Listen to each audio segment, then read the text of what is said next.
Good afternoon and welcome to the Heat Army podcast commentary of Gateshead versus AFC Fylde. This should be an absolute barnstormer of a game with Gateshead still top of the league on goal difference and Fylde wanting to fight their way back up towards that title challenging push as everyone wants to be doing at this stage of the season, and Gateshead have certainly got themselves in a good position, but it's all in their own hands today. If they win, they remain top. And who knows if results go our way. On the side, we've got Dan Ward, who's about to join us very, very shortly. And he's going to sit down. But yeah, it's a very, very exciting afternoon. It is fully interactive. We'd love you to contact us, get involved. And as I say, send in your messages and we'll put them up on the screen. So let us know where you're listening from in the world as well. It should be a very, very exciting game. And we're very much looking forward to it. And Dan, then going to right volume for you. You all right? Yeah, that's perfect. Perfect. There we go. Well, Dan makes a welcome return to the commentary. Probably one of the last times you'll do it, unless, God forbid, you get injured again. Yeah, as much as I like you, David, I hope that is the case, yeah. As well, as I say, pictures we've seen yesterday on social media, you're back on the training pitch. Must be nice to get back out on the grass, was it? Yeah, definitely. You know, it's not great when you're sitting in the change room and you're watching the lads go out to training, so it was nice to get up there and get a few lengths in the legs. Yeah, it's nice to see you back on there, and hopefully we'll see you back on the pitch very soon. On Thursday night, we were able to give a nice goodbye to Jacob Chapman, who was recalled on transfer deadline day by his parent club, Huddersfield. The lad did fantastic in the Gateshead shirt. He never let us down, did he? Yeah, he was brilliant. He was a great lad. He'll be missed around the place. He done well on the pitch as well, so we wish him all the best for the future. I certainly do. And well, as I said, there is a new man in between the sticks. Is it? I don't know. I'm going to get this right. Is it Philippe or Philip? I'll say Philip. It's Philip. It's Philip. It's Philip Marshall, and he's come on loan from Aston Villa. So hopefully the young man can hit the ground running. And what a game to come into! 18 years old, comes highly recommended. And watched him in the warm up. He looks very capable. Yeah, he's obviously he's a big presence. He seems like a good lad. I haven't seen too much of him, but the lads have said he's been training well. So hopefully he just slots in nicely, and a good performance from him today will help all out. It certainly will. So we'll be watching to see how Philip gets on this afternoon. I do have the team sheet here in front of us. I'll go through the Gateshead lineup now. It's Philip Marshall, Robbie Tinkler, Alex Nicholson, Louis Story, Carl Magnay, Owen Bailey, the captain Greg Ollie, Jack Hunter, Adam Campbell, Macaulay Langstaff and Kedwin Scott. On the bench is the manager Mike Williamson, Danny Greenfield, Connor Panny, Matty Jacob and Taylor Charters, who is on loan from Carlisle United, as well as Matty Jacob is on loan from Hull City as well, who had his loan spell extended to the end of the season, which was great to see. The team, see the stands filling up very much nicely around us. Yeah, we're about 10 minutes from kick-off. See Newcastle United on playing, South Shields on neighbours to get good what do you call it? Get good attendances. They say they're not playing today, and it looks like we might be reaping the benefits here, Dan. Yeah, definitely. Seems like a canny little crowd, which is good. Obviously, a big game. Newcastle on playing, Middlesbrough played last night, so good to see. It certainly is. And we'll just have a little look in the FA Cup, because there was a team in our league, and they're obviously trying to chase us down as well in the in the league. Sorry, they're in FA Cup action. They're in extra time at the moment and drawing 1-1. So I say it's going to be interesting to see if they can get through that. See, from a Gateshead point of view, it'd be nice to see them to play an extra game. Yeah, definitely. In my opinion, they were probably the best team we played this year. Down at their place, that was a really tough game. Well, let's see. We'll keep an eye on that. That probably finished probably about 10 minutes into the game here, or well, just as we kick off actually. But the ball boys are down there on the pitch at the moment. They're waving the flags. It's always nice to see. It's a good atmosphere going to be built here this afternoon. I'll quickly go through the AFC Fylde side. They've got Chris Neal in goal, Luke Conlon, Danny Phillips-Kirk, Nick Horton, Luke Joyce, Nathan Shaw, Dan Pike, Tom Walker, Jamie Stott, Harry Davis and Danny Whitehead. On the benches, Bobby Jones, Emeka Obi, Sam Osborne, David Perkins and Jerome Slew. And you can see by that as well that there is no Macaulay Longstaff in that lineup after the antics on social media last week. And since our last broadcast, both Macaulay Longstaff and Kevin Scott have earned themselves contract extensions, and they say very well deserved as well. Yeah, definitely. Been fantastic on the pitch. Both great lads off the pitch. Delighted to see them obviously extend the stay, and hopefully we'll just see what they do best today and see some goals. Well, talking about goals, I mean, I was to say they've got a lot of between them. Another goal scorer that isn't involved today is Paul Blackett, who I believe got a knock this week, so he isn't involved. And it looks as though that Adam Campbell might push a little bit further up the field today and playing that front three with Langstaff and Scott. So it should be an exciting game there. Lots of pace and strength up front for Gateshead, and it'll be I think it'll be all guns blazing from the very first whistle. But it's been an exciting week for Gateshead at the moment. Still top of the league. Results went our way through the week. It did look as though we might have still had that 1 point cushion, but an own goal in the 94th minute in the Brackley game, seeing Brackley salvage a point. But what does that do for morale for the lads when it's still top? Yeah, it was a late goal, but we're not too worried about what other people are doing, especially at the minute. There's still plenty of football to be played. We've got to play all them again, so we'll just concentrate on ourselves, and there's no better place to do that than today, right now. Certainly is, and a couple of your teammates just looking up there, giving you a bit of grief there. We'll have to get them on, see how they do. It's not as easy as it looks, is it? It's not. I really enjoyed it, but you're right. It is actually. I was saying that everyone. It's a lot harder than what you think. Yeah, that's just because my patter is that bad. But if you'd like to send us a message here on Heed On Me podcast, a lot of people have already done. We've got Ken Richardson is listening from the Panto dressing room between scenes. That's where Ken Richardson is today. We were wondering where he was. He's normally the stadium announcer. So if he gives us a plug, we'll read it out for where he's on at Panto if anyone would like to go down. Gordon Manning, it's afternoon. Mark and Dave, it isn't Mark, it's Dan. How he's doing this afternoon. And he's changed it there. He got it right on the second attempt. But we're doing all right. We're just more excited to get the action underway here. And, see, for us as well, we've played a lot of the big teams so far. Obviously, got to play a few more towards the end of the season. But a lot of the people underneath us, which is nice to see because there's no one above us. They've all got to play each other in the coming weeks, especially Brackley and Fylde play each other on Tuesday night. Yeah, like you say, we'll let them crack on, and hopefully they'll just take points off each other. But we'll just control what we can control. That's the message that's being drilled into us. It certainly is. And just where we're on, we'll do a little bit of housekeeping, and we'll let you know about future broadcasts. We are bringing you Blythe Spartans against Gateshead here at Gateshead International Stadium on Tuesday night. That'll be at 7:30 start of the broadcast with the build-up. So please do join us then. And then Thursday night, we are live with the Heed On Me podcast live. We will be letting you know who our guests will be in the coming days, and we'll hopefully have another fantastic show. And if you missed Thursday night show, we had Jacob Chapman on. It was nice to give fans an opportunity to send some messages and say goodbye, and hear from the man himself, and also hear about his dad catching a great white shark with his bare hands. And also we spoke to Gateshead fan David Steele, who's one of the head rangers he is the head ranger up on the Isle of May for the National Trust. So if you in wildlife, anything like that, we'll have a bit of chat and crack with him. Also, I don't know if you watched it, Dan, he was telling us about when a puffin climbed on his barbecue. Is this Chappie? No, that could have been. We're hearing that he's got a good few stories. And we spoke to Dean Seaver as well, all the way live from Atlanta, Georgia. Gateshead fan out there. And also he's got a friend called Alex that's got into Gateshead. And also, as a certain person walks past, we did mention, just before kick-off, we'll put this up, about have you seen Dan Ward eating out at a takeaway?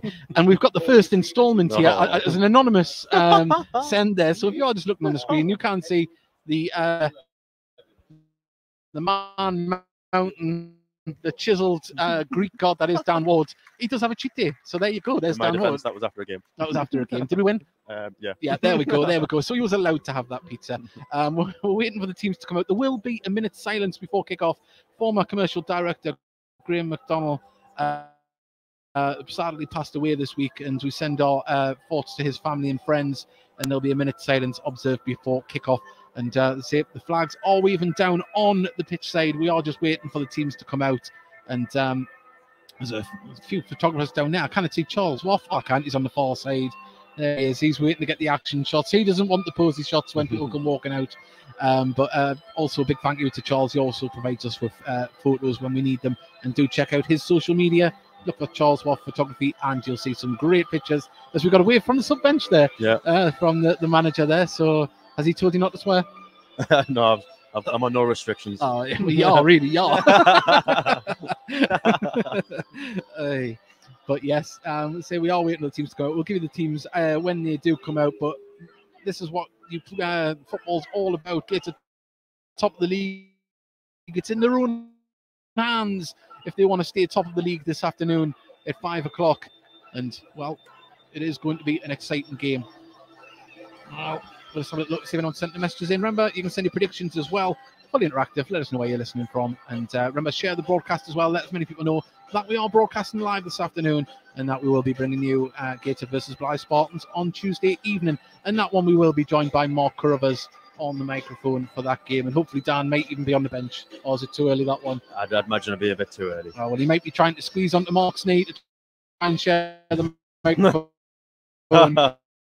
Or we might have to get another microphone out on Tuesday night. But it's all about this afternoon's action. National League North, Gateshead versus AFC Fylde. It's the third encounter that they've had this season. Unfortunately, Gateshead haven't come out on top in the previous two. But Greg Ollie leads out the teams now. Just behind the referee. He's followed by the new signing, Philip Marshall, who's all in pink.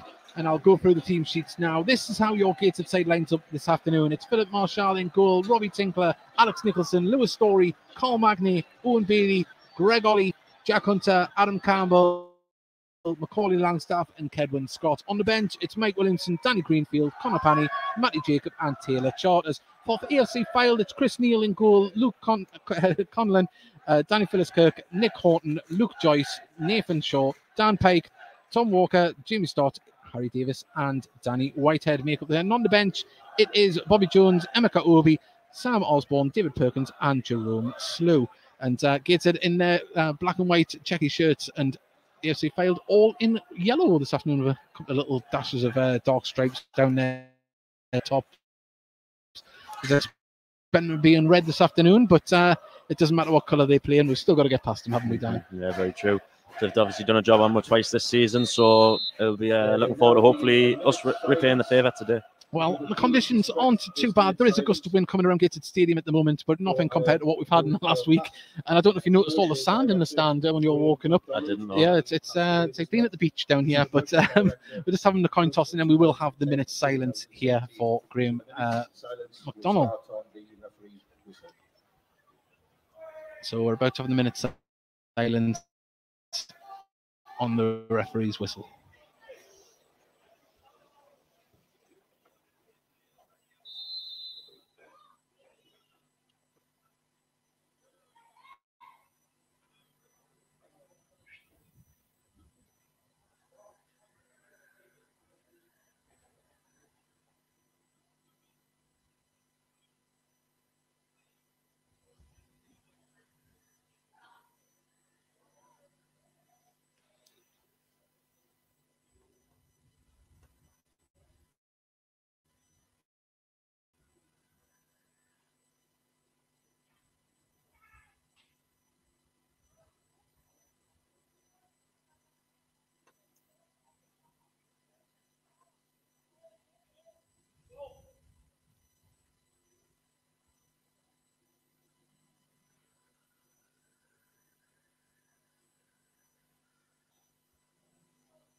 Well, the minute silence fantastically observed there for former commercial director Graham McDonald. We send our thoughts to his family and friends at this time, but now it's going to be time for the action to get underway. Gateshead shooting from right to left, shooting towards the River Tyne, and Fylde will be shooting towards the Felon end. And Fylde just had their group huddle there. And they're on a mission to get themselves higher up the league. And as we mentioned earlier on, Gateshead looking to stay top of the league. So if you know any Gateshead fans that aren't here this afternoon, let them know that we are on. And we've got one here from Davy Pat, afternoon heat, and lads, afternoon heat with some hearts there. So I think them 4 hearts are for you. So there we go. Thank you very much for joining us. The stand is still filling up. But I think I'd hazard a bet now that we're over 1,000 here in a Tynemere stand. But we're underway, and Fylde played the ball over the top. But there's the man, Carl Magny. Well, it wasn't Magny, sorry, it's Nicholson on the far side. Getting confused because we haven't seen Allison starting lineup for a little while. Yeah, he started back in the centre half. Mag's left back. Carl played, I think he's played every position along the back for Gateshead over the years, and I think for nearly every other club as well. As Tinkler nods the ball forward, one in midfield, but Fylde managed to keep it in as Phyllis Kirk found a teammate. Now it's on the left-hand side, and Winger had to check it off, but Ollie just intercepts, and Tinkler plays this one over the top for Kedwin Scott to try and bring down. Was he fouled there? Referee says no. Looked like an arm on the shoulder. Seen them given. As the ball's headed out of play by Robbie Tinkler on the... Well, no, it's bounced, stayed in. It must have just been on the line. Now it's played back to Neil in the Fylde goal. And Kevin Scott chased it down, the clearance out, and out it goes for a throw-in just next to the Gateshead dugout down here on our right-hand side. Yeah, it's a double start. Game, bit scrappy, ball in the air a bit. I did say that the wind wasn't too bad, but during a minute's silence you could hear it whistling around us. But that's a nice touch from Macaulay Langstaff to pick out Kedwin Scott, who has the ball still, has to cut inside a little bit. Picks out, takes it a little there. Unfortunately, Campbell didn't. Yeah, late one there on Greg. Yeah, late free kick, late tackle, should I say, given in free kick in a dangerous position. But I say, nice passing into play there. Just to, thankfully, the foul come in because Campbell's run wasn't there. Yeah, I think as long as we try and keep the ball on the floor, I don't think the wind should play a massive part in the game today. It doesn't seem overly strong out there, does it? I mean, it's normally it's not the calmest of pitches anyway, is it, when it's on the banks of the river. Yeah, but Greg Ollie places the ball down. About 15 yards out on the left-hand side of the box. This is perfect territory, this. But there's some big men at the back there. I think Carl Magny might be coming in, but he goes direct for the shot. Ooh, and just after the ball. Yeah, that was Bradford Park Avenue Cup earlier on the season. It was the exact same position pretty much. Yeah, that was just the other side of the bar on that attempt. Though. I think you give a little bow after that one as well. Ken Richardson, it's the Walkerville. 1 second, I wouldn't have been up this message. There we go. It's Aladdin at Walkerville. Sold out all week. Well, there we go. A needless plug. Neil with the goal kick. Oh, he's mentioned the wind might not play a part, but it seemed to get a hold of it there, didn't it? But we've got a player down, Jack Hunter. Clash of heads. Hopefully he's all right. So Jack's been a pivotal part of Gateshead's midfield and defence over the last few months. Yeah, like we mentioned earlier, a lot like Carl Magny. Very versatile, and wherever they play, offers a lot of quality on the ball. And obviously, Mags has brought some experience to the back four. Well, I'd say it must be a sore one for Jack Hunter to stay down. He's made of stern stuff, this lad. Yeah, I think he fell on his back there when he landed. Didn't look the nicest of landings. He hasn't moved yet, but people still coming into the stand here. But it is 0-0 if you've just joined us, and we haven't got the scoreboard out today, so can't give you a fully accurate timekeeping. I didn't start watch because normally it's there. But Jack Hunter's still down receiving treatment from Belly the physio there, but he's sitting up now. Yeah, Danny and Taylor and Panny are all out warming up, so certainly a variety of people that could come on if need be. Well, you would think I don't think Mike's too concerned at the moment.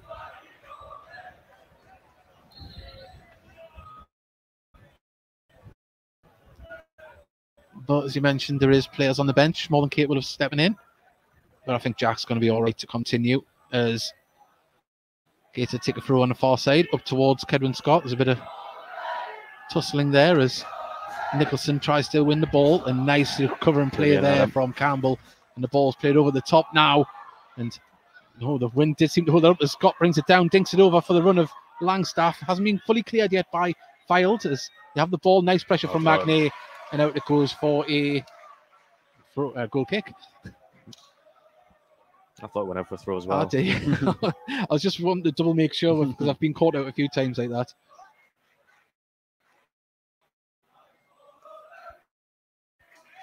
And we've got a message saying poor kiddie, so I'd imagine they may have crashed out of the FA Cup.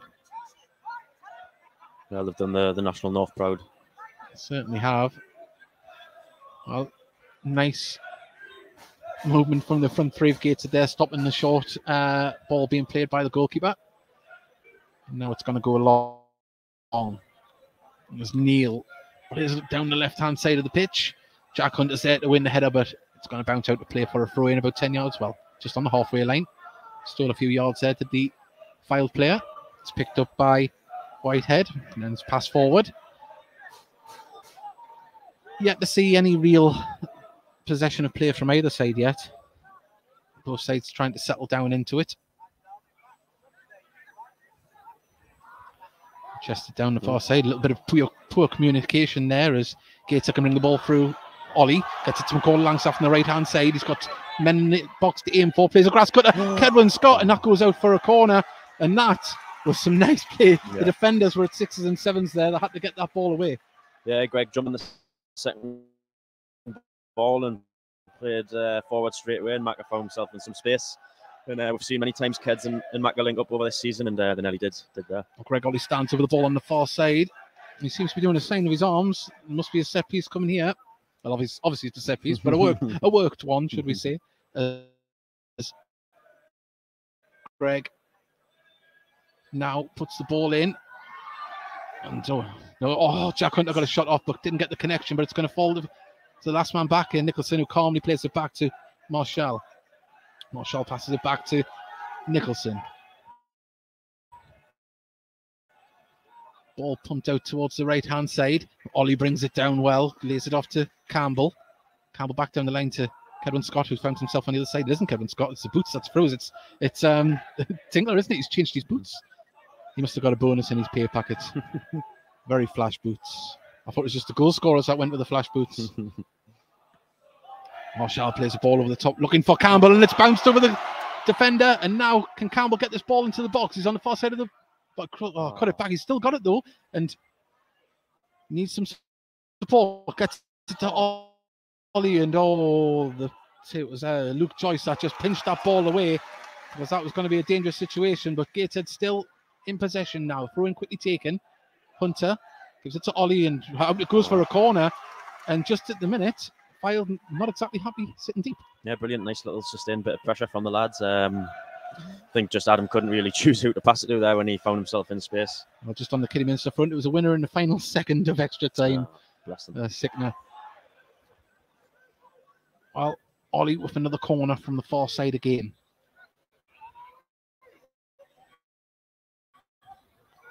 Tussling on the edge of the box as the ball comes in. This time it's going to be towards McCall Langstaff. Story nods it down to Hunter. Hunter goes for his shot, and that is going to go out for a throw in on the far side. I think I'll bring that one up after the game. Yeah, that was it was an awful spin when it bounced up. That's what we'll say.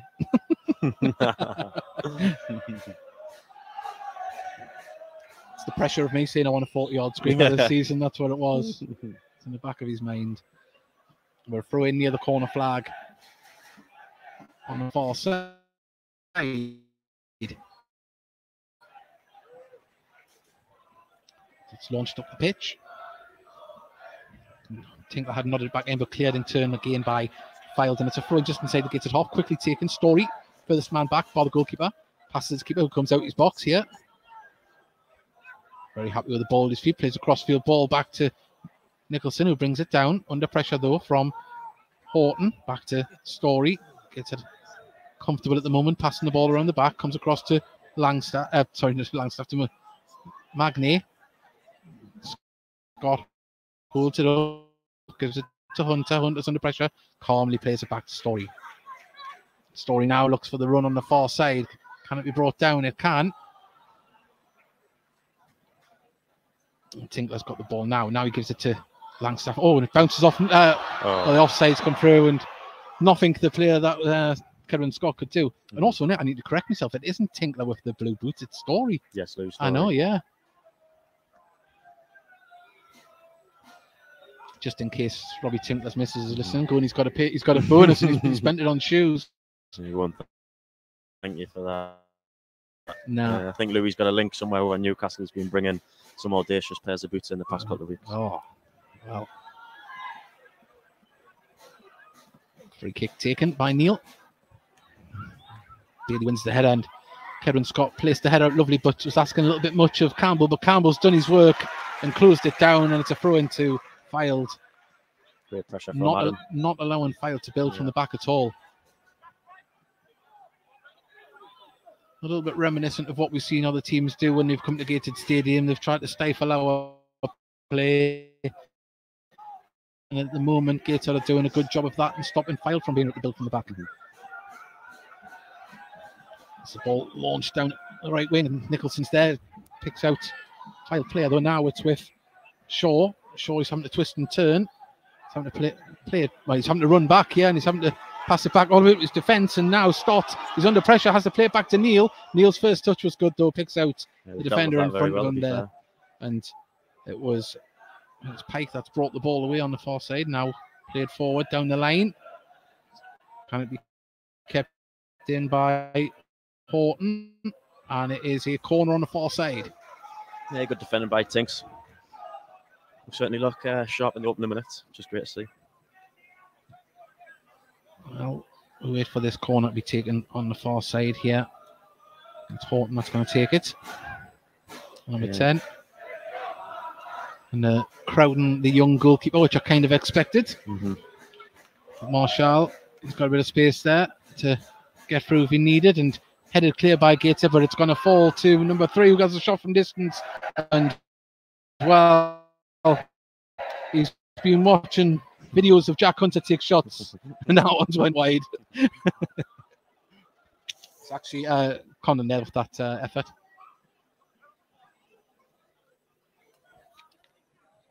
Well, Marshall had to play to him short from Story. Plays it out to Tinkler. Can Tinkler win the header? He can. It bounces out behind him for a throw-in. Remember, let us know where you're listening from this afternoon in the world. We'd love to hear from you. And also join us on the Heat Army podcast on Thursday night at 9 p.m. as the ball's played back to Neil.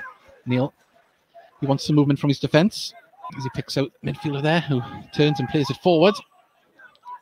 Nice bit of passing from Fylde here, and now Shaw can try and open up down the right-hand side, but good recovery play again from Bailey. Yeah, brilliant by Bales there.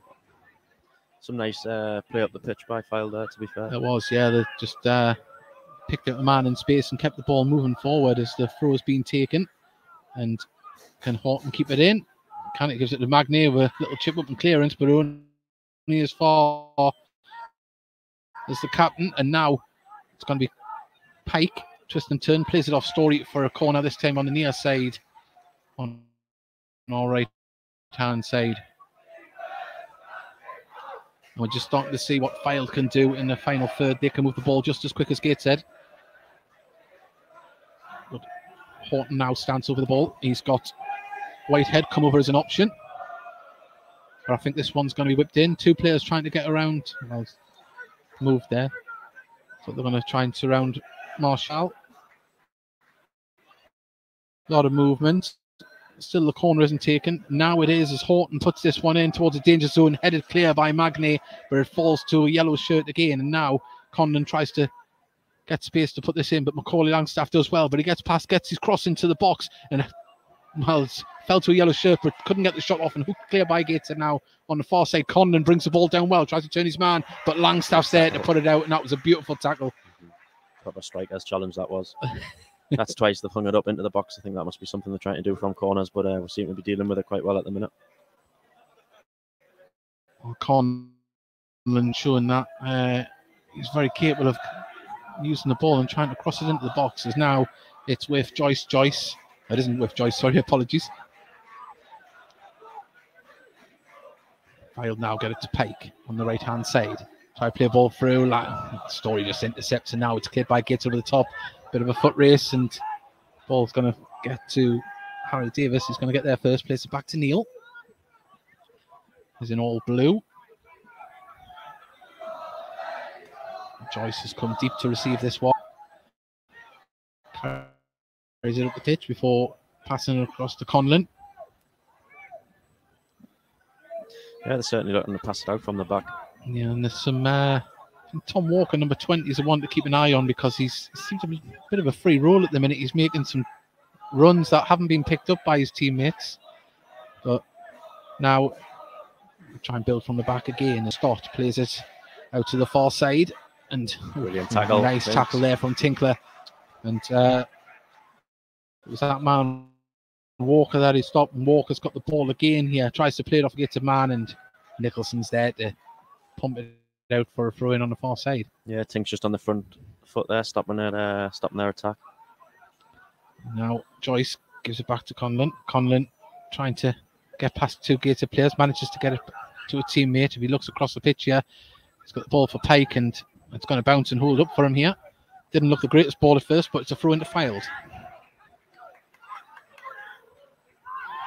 Well, judged to have been fouled there is Danny Phillips-Kirk. He's holding his head.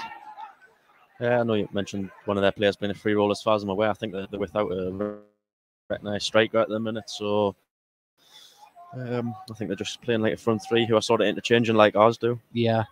Well,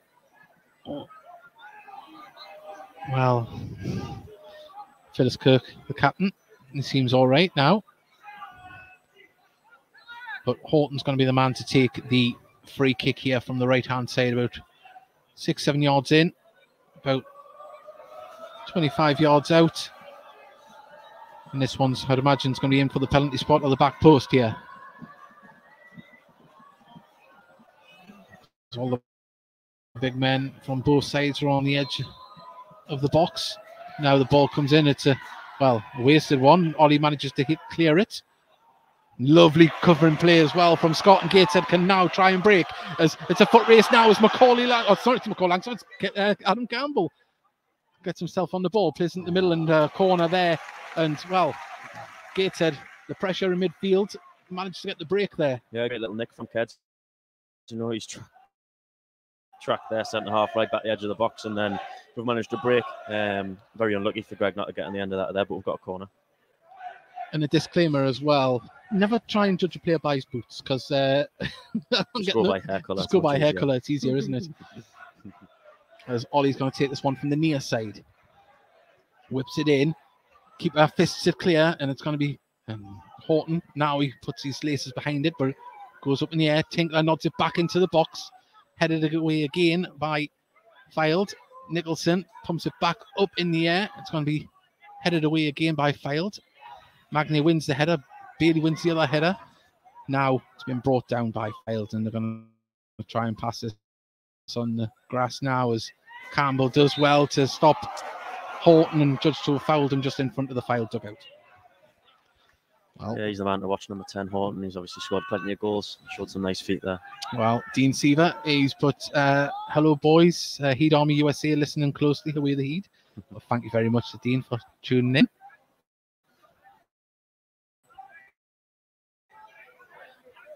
It's now Davis pumps the ball forward. Didn't really reach an intended target, and Story and Magny can get that ball back to Marshall, who has a good first touch, clears the ball up the pitch towards Macaulay Langstaff, who manages to get a foot on it, but out it goes. And Conlon wants to take this quickly. He does, picks out Joyce. And Joyce is going to have to pass this back. And it's going to be Harry Davis brings the ball forward now. Magny does well to close down Horton, and Gateshead get possession back as Magny lays it to Campbell. Campbell inside to Hunter. He's under pressure. Can he keep going? He can. And he's just been fouled. Free kick just inside the centre circle. Hunter did well under pressure there because the ball was played to him when he didn't have much space. And now Nicholson can bring the ball forward. Picks up Macaulay Langstaff, holds it up, gives it to the captain, Ollie. Ollie tried to pick out the run of Nicholson, and now Fylde can try and break through Nathan Shaw, who's still driving forward. He's got Horton on the right-hand side. He's still going for glory himself. Gets past Story, goes for the shot himself, and past the post. And well, he's in yellow, but he was playing like a Brazilian there for a couple of seconds, wasn't he? Yeah, he sent a few of our lads on some great feet there, to be fair. Would have been a great goal, but luckily seeing it go the other side of the post. I think we've just got to be wary of that. Nick is obviously the man who's attacked there, and he's one of our centre-halves, so left a bit light at the back when they did break. Well, Andrew McGuigan's listening in from the beautiful Bladen Riviera. Story has the ball now. Passed it to Ollie, and Gateshead playing themselves into trouble here, but they were under pressure, and now they can pick up the ball in midfield as Hunter gives it to Campbell. Campbell in the centre circle. He's got players on the right-hand side. Picks out Langstaff. Can he keep the ball in? He can, but he needs some support. Still with the ball at his feet. Gets it to Campbell. Back to Langstaff. Langstaff at the edge of the box. His touch just took it away from him, and Fylde can clear the ball. And Gateshead with players back, though. Fylde had to just bend the run there through Horton. Now he gives it to Pike. Joyce tried to pick out Shaw, and it must have took a deflection. It's out for a throw into Fylde.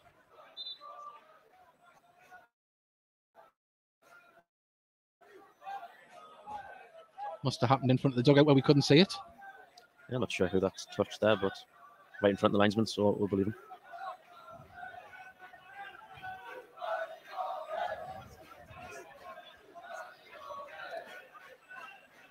Well, it seems like both teams have been caught on the break, so hopefully we make ours count before they make theirs count. Certainly do, but there's 3 players with gloves on the pitch, and one of them isn't a goalkeeper.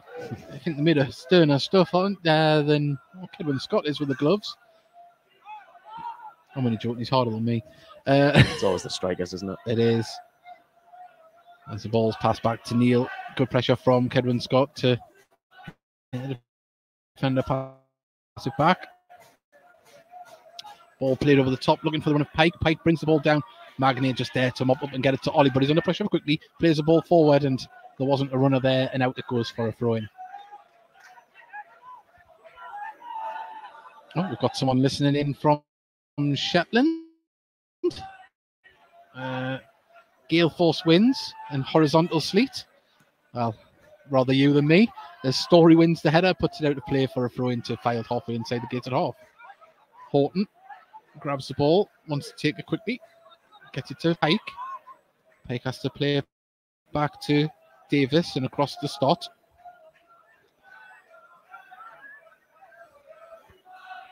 So yeah, just have a little look around the league, see if any goals went in. I do have them favoured, but I haven't got it up here on the screen. I will get them, but Gateshead out of possession. Ollie wins the ball, but the referee says play on. There's a foul, and now Fylde can try and do something down the right-hand side. Horton has the ball. He's got Pike to his right-hand side, who's in space. Can he cross the ball in? He puts a deep one across the far side of the box, chested down. Phyllis Cook lays it off. Now Whitehead has to put it right back across to Pike. Pike lays it off for the run of Shaw, and Shaw didn't keep it in. It's a good kick. Brilliant. Great tracking back from Adam there. Well, I can get some scores up from around the league now. They use the ball well in and around our box and all the way around the pitch, to be fair. They're a good footballing team. Likewise, we are as well. So should be a good game today. Well, some scores from around the league. Bradford Park Avenue are winning 1-0 at home to Alfred, and it's 1-1 between Farsley and Chorley. And Leamington are beating Kettering 1-0 away. So there we go. And Hereford are winning 1-0 at home to Boston as well. So that's the latest scores from around the league at the moment. But 0-0 here, but plenty of chances coming in so far. We've also got Arvid listening in from Norway. Thank you very much for joining us, Arvid. And we've got Erin Pinkerton, who's listening in from Norfolk. So thank you very much for sending your messages. The ball played back to Neil, and Campbell was chasing it down. Story wins the header inside his own half. Whitehead gets the ball now, gets it to Conlon. Offside goes out for a throw to Gateshead. Now Hunter picks out Bailey in the centre. Now plays it across to Magni on the left-hand side. Gateshead got room to bring the ball forward now as Campbell drops deep, plays it back to Story. Gateshead just happy to sit on the ball. We know they can do it comfortably, but the crossfield ball from Story to Tinkley brings it down well, but he needs the shirt to pick out as well. As Scott picks out Langstaff. He was onside there. There was appeals. Can he take it down to the dead ball and crosses it? Well, goes for his shot. Gets a deflected corner. Yeah, some nice play. Big switch from Louis and then some nice play in around the box. Lovely ball from Story. Great vision. Macca and Ked seem to be linking up quite well. Yeah. You see the two that's pushing forward. And Campbell's always in the mix as well with his pace. As Ollie is placing this ball down on the far side for yet another corner to Gateshead. A bit of tussling on the edge of the box here. The ball comes in now. It's beaten in the air. Hunter now it's hooked clear by Fylde. Only as far as Ollie. Ollie's touch just got to Campbell, but he had to chase it down a little bit. Gateshead was still players forward as Tinkler has the ball. Looks for a crossfield ball. Can Langstaff bring it down? Did fall to a Gateshead player behind him, and Fylde can try and bring it away now. But nice closing down from Gateshead, stopping the quick break as Tinkler finds himself on the left-hand side of the pitch, stopping the run of Pike. Brilliant work from Tinks there to stop the attack. Now Shaw.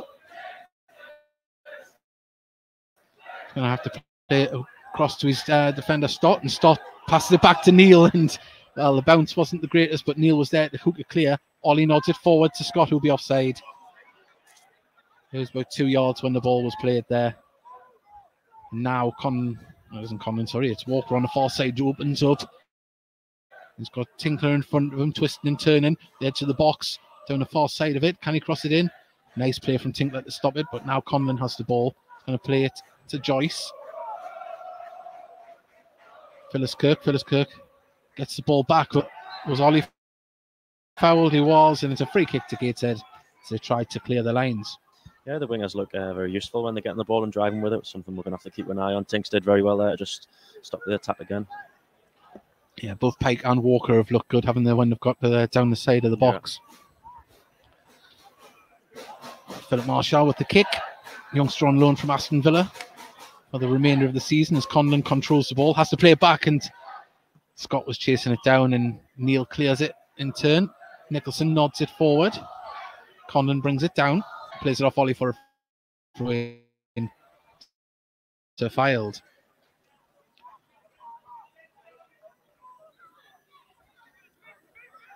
Both sides playing very similar football. They're wanting to get it into the channels and whip it into the box or pull it back. It's shaping up to be a nice game. It's just who will be able to make the breakthrough first.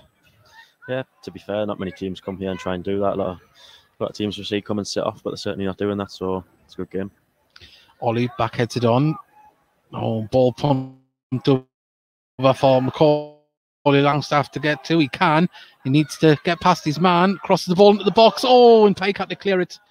And just as well he did, because Campbell was coming in at the back post. Not cleared yet by Fylde. Langstaff with the ball on the edge of the box. He's surrounded by two men. Gets it to Scott. Scott goes for the shot, and Stott got himself in between, but Scott gets the ball back and slipped as he crossed the ball in. And good pressure from the front line. Well, you'll just see at the moment Gateshead having slightly more of the ball in the final third, but you can't switch off. Fylde are up this end of the league for a reason. They score goals as well.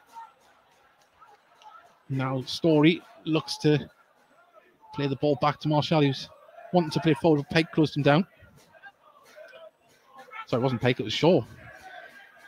Bailey gets a header to Campbell. Campbell picks out Langstaff. I keep calling him Langstaff for some reason. They're looking out alike. It was Magni.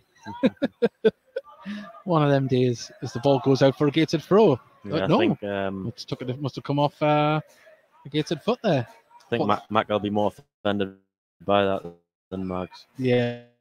Yeah, I thought it took a deflection, but no throw. Well, Pike launches the ball forward. Back up that way, and Kedron Scott. Oh, nice touch from Hunter. Jack. Gets past Walker.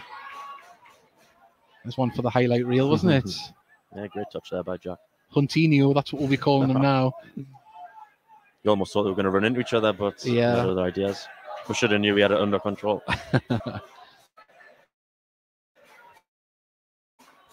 Story receives the ball, brings it up the left-hand side, just now plays it inside to Bailey. Story again, picks out Tinkler, who won the header but couldn't keep it in. Yeah, that big switch from Louis seems to be on. We've played it a few times, and we're getting in down that side, not there on that occasion. Oh, and Bailey, he's got a different job in his hands this afternoon. He's having to join back into the back four a lot today and not getting us forward as much as he'd like. But there's players around him still getting forward. There's Hunter receives the ball from the throw-in. Yeah, it certainly seems that Jack and Bales are doing a bit more of a defensive role, and Greg's a bit more free. It's been played back to Marshall, all in pink. Now back to Story. Well, ball trying to be played towards Bailey there as Campbell brings it down. Lovely layoff to Ollie, and now Gateshead have the opportunity to get the ball forward. Oh, nice. Oh, I think I was trying to bring out some of the tricks there. Sorry, hey, what a day I'm having. Scott there tried to back heel it on, but it's a front to Gateshead, quickly taken, and Story is on the ball now. Looking for the run of Macaulay Langstaff. It's a nice idea. People might have seen on social media there's a darts tournament going on in the dressing room, and that was a bit of a fine arrow of a ball there from Story. Is he still in the competition? I'm not too sure. I'm not a darts player myself. I just watch and laugh, to be honest. Campbell's deflection goes out to Scott. Scott tries to get across to Macaulay Langstaff, bounces out for another course. Just wanted to fall to a Gateshead shirt. It's got a couple of deflections, good blocks as well. Mm-hmm. Yeah, Keds was unselfish then, trying to bring a bat across the box. I thought he probably could have took it on himself, but I'm sure if he could, he would have. But we've got a corner here. Well, Greg, he's had a bit of practice now, putting it in this afternoon. Can he pick out a Gateshead head? As this one comes in. Oh, and Magny's in space, puts it back across. And was that a push there? Well, it looked like... Well, I think it was one. It was a bit of 50-50 there, but there was appeals for a penalty. As it looked like Story's shirt was being pulled. Story's still up there, headed clear by Conlon. It's up in the air on the edge of the box. It's a little bit scrappy as Bailey wins the header. Still not cleared yet. Now Joyce can hook it clear, but only as far as Tinkler. And Tinkler will pass that back to Nicholson. Nicholson picks out Ollie, who had to go in, and he was caught late. He's got the studs up to the backside there, and the ball was there to be won. It was a tough one, but it looks like the captain there, Phyllis Kirk, was it? Didn't pull out the tackle there. I'm not too sure. I think the ball was definitely there to be won. Greg's obviously nicked it. It must be Whitehead. Yeah. It's always a danger. They were both lunging in to get it, and just Greg was a bit faster.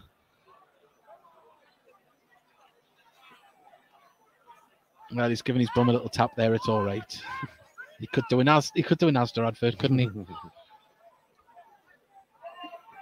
York are winning 2-0 against Blythe Spartans. Of course, who we play on Tuesday night here at Gateshead National Stadium. As Ollie takes a free kick, puts it out to the far side. Tinkler brings it down well, stops the ball dead. Can he get past his man to cross it in? He's dispossessed, and now Fylde try and break. As the ball's going to come across here to this side of the pitch, and the ball was played behind the man, and out it goes for a throw into Gateshead. Well, just as well that ball was played behind them there, because I think they had a man advantage going forward. We'll call Magny back in the Gateshead shirt for the second time in his career. As the boys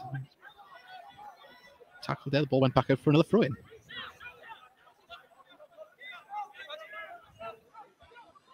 As he nods the ball forward, Ollie puts the loose ball up and nodded forward there, and Scott and Harris are having a good tussle this afternoon.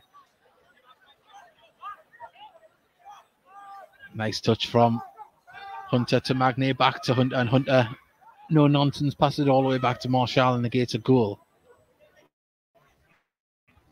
Ball's pumped up towards Tinkler. Tinkler wins the header. Can Macaulay Langstaff pick it up? Stops in front of him to clear it.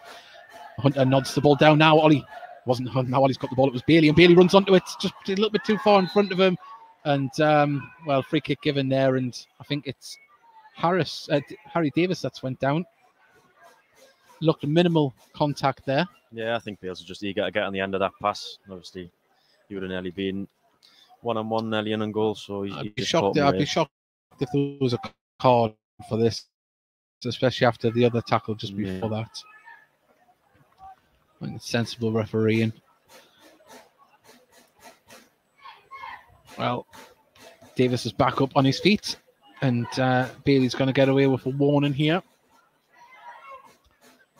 Fair refereeing, I think that is. I think, yeah, consistent across the board. That's all you can ask for.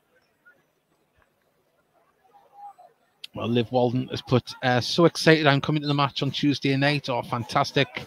Should be an absolute barnstormer as well against the old rivals, Blythe Spartans. We owe them one. Yeah, definitely. Tinkler nods the ball forward, only picks out Phyllis Kirk.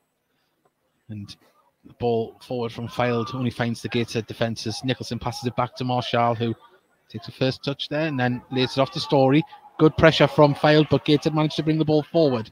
Campbell, who's dropped deep, passes it back to the keeper again. And now Marshall plays the ball up towards Scott. Well, that was...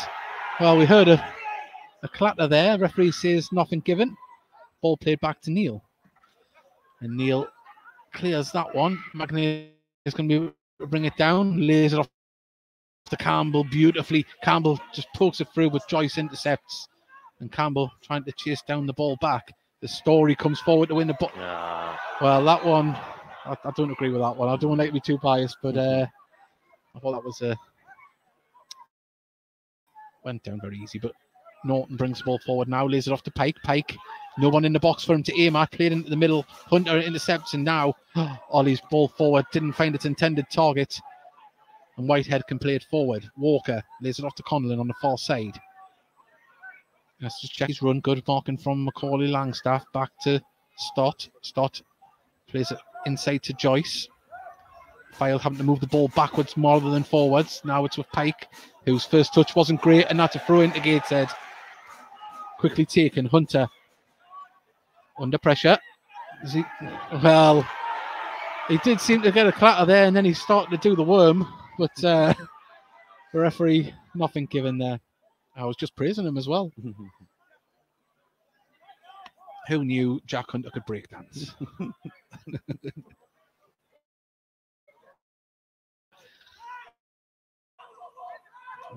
Fylde trying to play this down the right-hand side, intercepted there. I get a good tackle. We can't see exactly what's happening. Hunter's coming over the ball.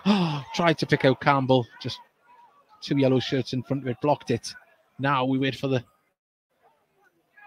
impending throw-in because the clearance went out on the far side, halfway inside Gateshead's half. Just went a little bit scrappy again. We're getting fits and starts from both sides, aren't we? Yeah, I'd say it's very evenly matched, to be fair. And now Story gets it to Magne. Magne looks to play the ball forward, gets inside to Campbell. Campbell's first touch is good, and Kedwin Scott was just off there for the ball that went through. But now Neil, a bad kick. What was that pulled back for? Free kick on the near side. I couldn't tell you what for. I think it must have been, I can see number 14 short was down and limping. I followed the ball. I didn't see exactly what happened there, but nevertheless, it's a free kick to Fylde just near the run dugout here on the right-hand side of the pitch. As Pike stands over it. Just as well, that free kick was given because it saved the blushes of Neil there, didn't it, in the Fylde goal. Wasn't the greatest of clearances. And that is a wasted free kick if I've ever seen one. And that is a kick to Gateshead. Straight out of play. And so you mentioned they're not playing with a recognised striker at the moment, and that seems to be showing a little bit in the final third. There's no one making the movement you would expect from a striker, whether it's trying to hold it up or making those runs. Yeah, definitely. I think you'd probably say we're playing with 3 strikers, and they're probably playing with 3 attack midfielders. Might be similar formation, but it's different with different personnel. Nice movement to get to midfield. Oh, nice vision from Story, and the ball just bounced away from Tinkler. Well, I make about 40 minutes gone here in the first half. 0-0 still at Gateshead National Stadium. Thank you very much for tuning in this afternoon. But Hunter intercepts the ball, and was he fouled there? Well, the tackle came in from behind, and the foul goes to Fylde. Yeah, it's getting very stop-start, isn't it? It's tough for either side to get rhythm. Wind does seem to be picking up slightly as well as the game has went on. Hasn't really been affecting the game, although Chris Neal might say that in the final goal there when the ball hung up in the air, as Pike controls it, has to play it back to Davis. Davis picks out Joyce, and ball put over the top, bounces straight through to Neal.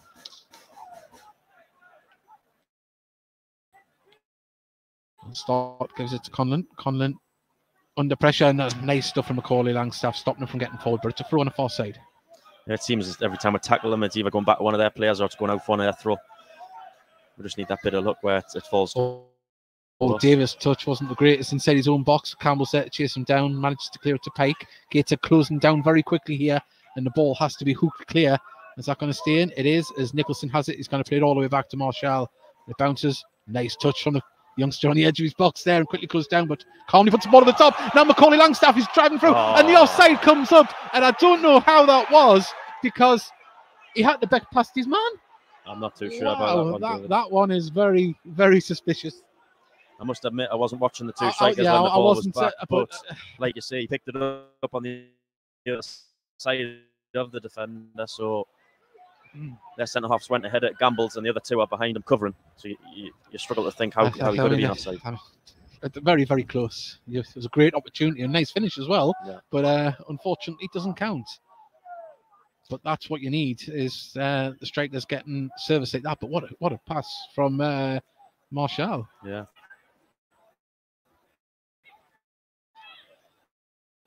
Well, Horton driving the ball in the far side. Condon now, there's an opportunity to get the ball in the box. There's a few yellow shirts in there. In it comes.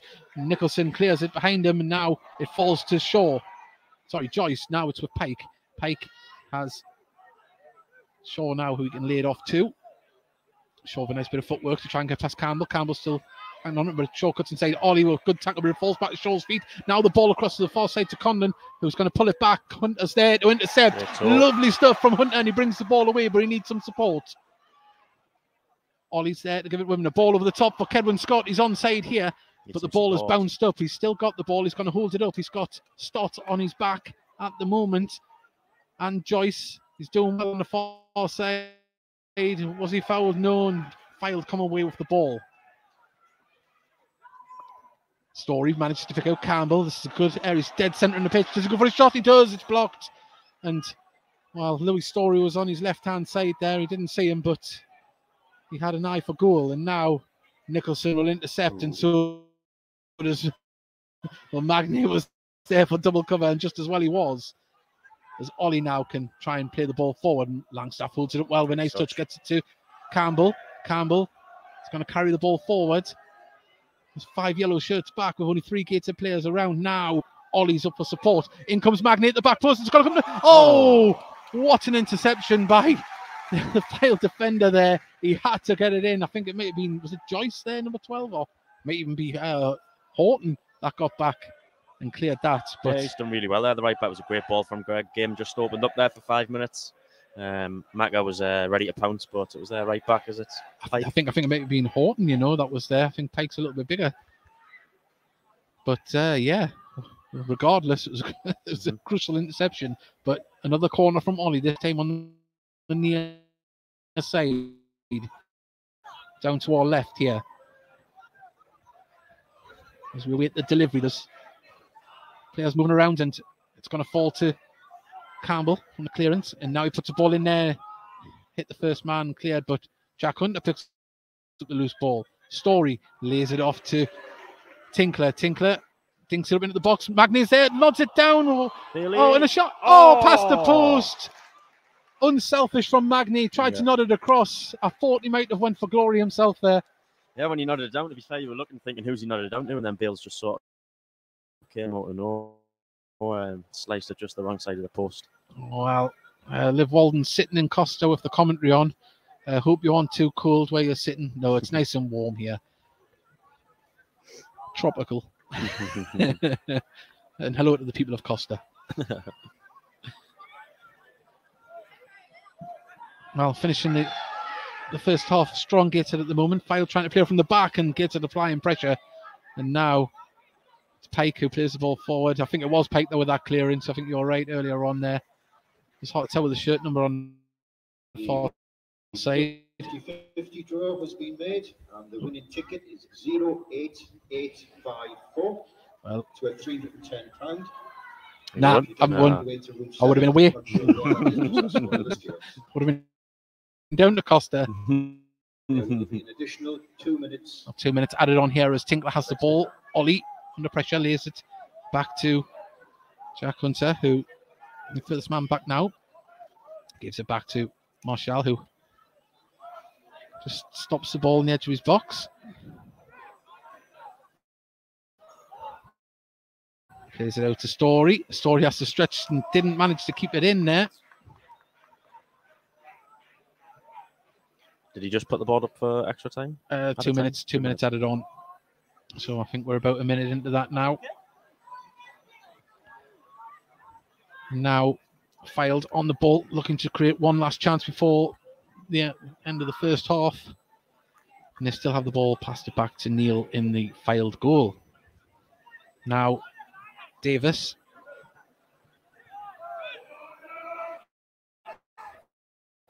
Joyce plays it to Shaw. Puts it inside. Now a ball over the top for the run of Horton to try and get onto. Nicholson's there to slow his progress, but now Pike has the ball, plays it to Shaw. All done left-hand side at the moment for Fylde as Whitehead plays it into the centre.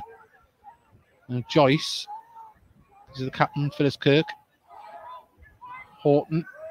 Now it's with Walker on the far side who will try and open up. Can he get the ball into the box? Crosses it in. It's a dangerous one. And Shaw was there. It hasn't been cleared yet. And now gets it.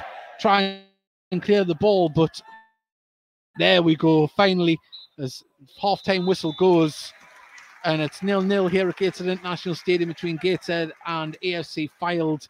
Dan, an even game at the moment. And you're just waiting for one team to find a hole in the defence. Yeah, both teams had the moments. Both teams trying to play football, and it's, like you say, evenly matched. So 0-0 probably fair reflection on the first half. It certainly is. And see, everyone, we are going to play out an interview with, let's see which interview I've got on here, with Ross Black from the AFC Foundation. This is from 2 weeks ago. Or 3 weeks ago on the Heat Army podcast. If you haven't been with us on a Thursday night before, this is what it's like. We get players on, we get fans on, we get people on from the Gateshead Soul and from the Foundation, and we have a chat about Gateshead. So join us 9 p.m. on Thursday night. But this was the chat we had the other week with Ross Black about the Gateshead FC Foundation. We'll be back with you in about 10 minutes before the players come back into the second half.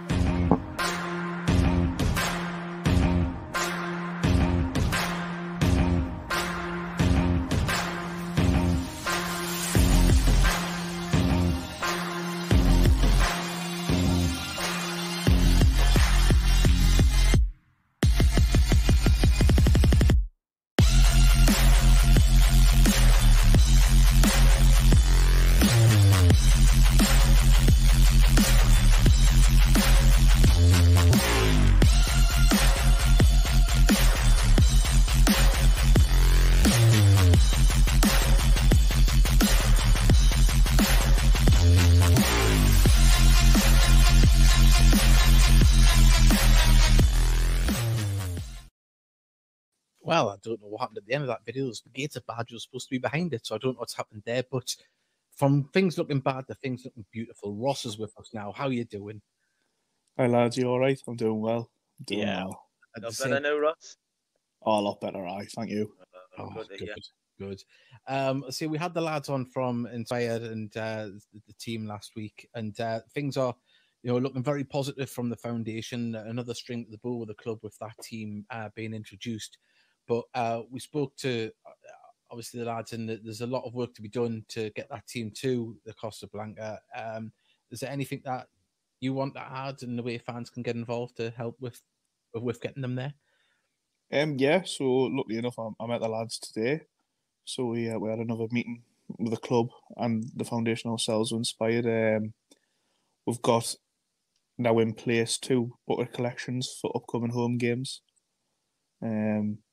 So they'll be announced when it's all set in store. So that'll be good. So the lads as well who will be involved in the tournament will be there. So you can chat to the lads when you're on the way in the ground, inside the concourse area. I'm sure you'll see them. It'll be good just to get them familiarised with the rest of the fan base, because they are going to be another Gateshead FC team out there. We're going to have a big push on player sponsorship, as if like the normal first team does, and the ladies team. So you can sponsor a player once the teams are announced. That'll be another big way. We've had talks about potentially doing a 24-hour football match. Yeah, that was mentioned last week. That'd be good if we could get that streamed as well, so you can donate whilst watching the stream. That was something we're talking about today, which we would hope to get involved in. And from a foundation point of view, we're all going to be doing. It's not just a one-off thing. We're hoping to take this further so that we can compete under the Gateshead FC banner in Britain, in leagues, in competitions with fellow disability teams up and down the country. And I feel like this is just the start of things to come, hopefully. To say that I'll just say this and then make it just say it's another string to the bow. We would say how far we've come in such a short space of time since we all know what happened. To have a ladies team and now moving on to having this and having a disability team is just showing you how much the club is growing and reaching out. 100%. Like I say, we'll get on the other stuff with the foundation as well after we speak about Inspired. But it's great that they felt comfortable to come on board with the foundation and the club. We're building relationships there that are going to take the club to the next level. And I think also we're learning as a club that we are a hub of the community. And I feel like since we've become fan-led and local business-led, it's really had that feel to it, which, of course, we've always had a great relationship when Graham Wood was in charge. But this time we've got to go out there and do it ourselves. And I feel like as a foundation, and a shout out to the trustees as well who work non-stop to get these links and make sure that these links are out there. And I feel like we're getting to a point now where we're starting to see a bit of growth and the names out there a lot more. And I think that coincides with the feeling inside the stadium as well. Even before results flew up at the start of the season, it did feel a much more community feel to things. And what I notice as well on a match day is you do see a lot more families there now. And I feel like with the work the foundation's doing, the club's doing, and just the overall match day experience, that can be a good way to start, seeing all the young lads and lasses coming to see the Gateshead and hopefully being the number one team is what you want. Definitely. I mean, midweek games, we always struggled. Nearly 900 there on Tuesday. I think the previous Tuesday we had a game was something similar, and getting over 1,000 on a Saturday. So things are starting to go up, and that's got to have something to do with the community-based themed in the club. It's got to have, in my opinion, it does anyway. Yeah, I think it works hand in hand. I think if you're inside the community as well and enjoying the football club, then it comes to a point where you want supporters there that aren't going to come just when we're doing well. Because at the moment, we've got to capitalise on the good performances we are doing, but we've also got to build a platform where the services we're doing in the community is then reflected in fans being brought on. So that would be one for the future. I mean, obviously, when the foundation got put in place, it coincided with the pandemic starting, and it was kind of I'm not going to say baptism of fire, but the foundation was maybe drawn into things that it didn't think it was going to be drawn into. And I know it wasn't done for a PR side, but it goes a long way when people on social media was seeing Ben Clark, the Gateshead tops out there, people doing things in the club being seen to be active in helping the community when it wasn't about the football, it was about the community and everyone around here to make sure everyone was all right. And also on a mental health front as well, with the phone number that was out there. there were so many strings to that bow that were tied up straight away and were put into action that maybe you would think could probably take a little while.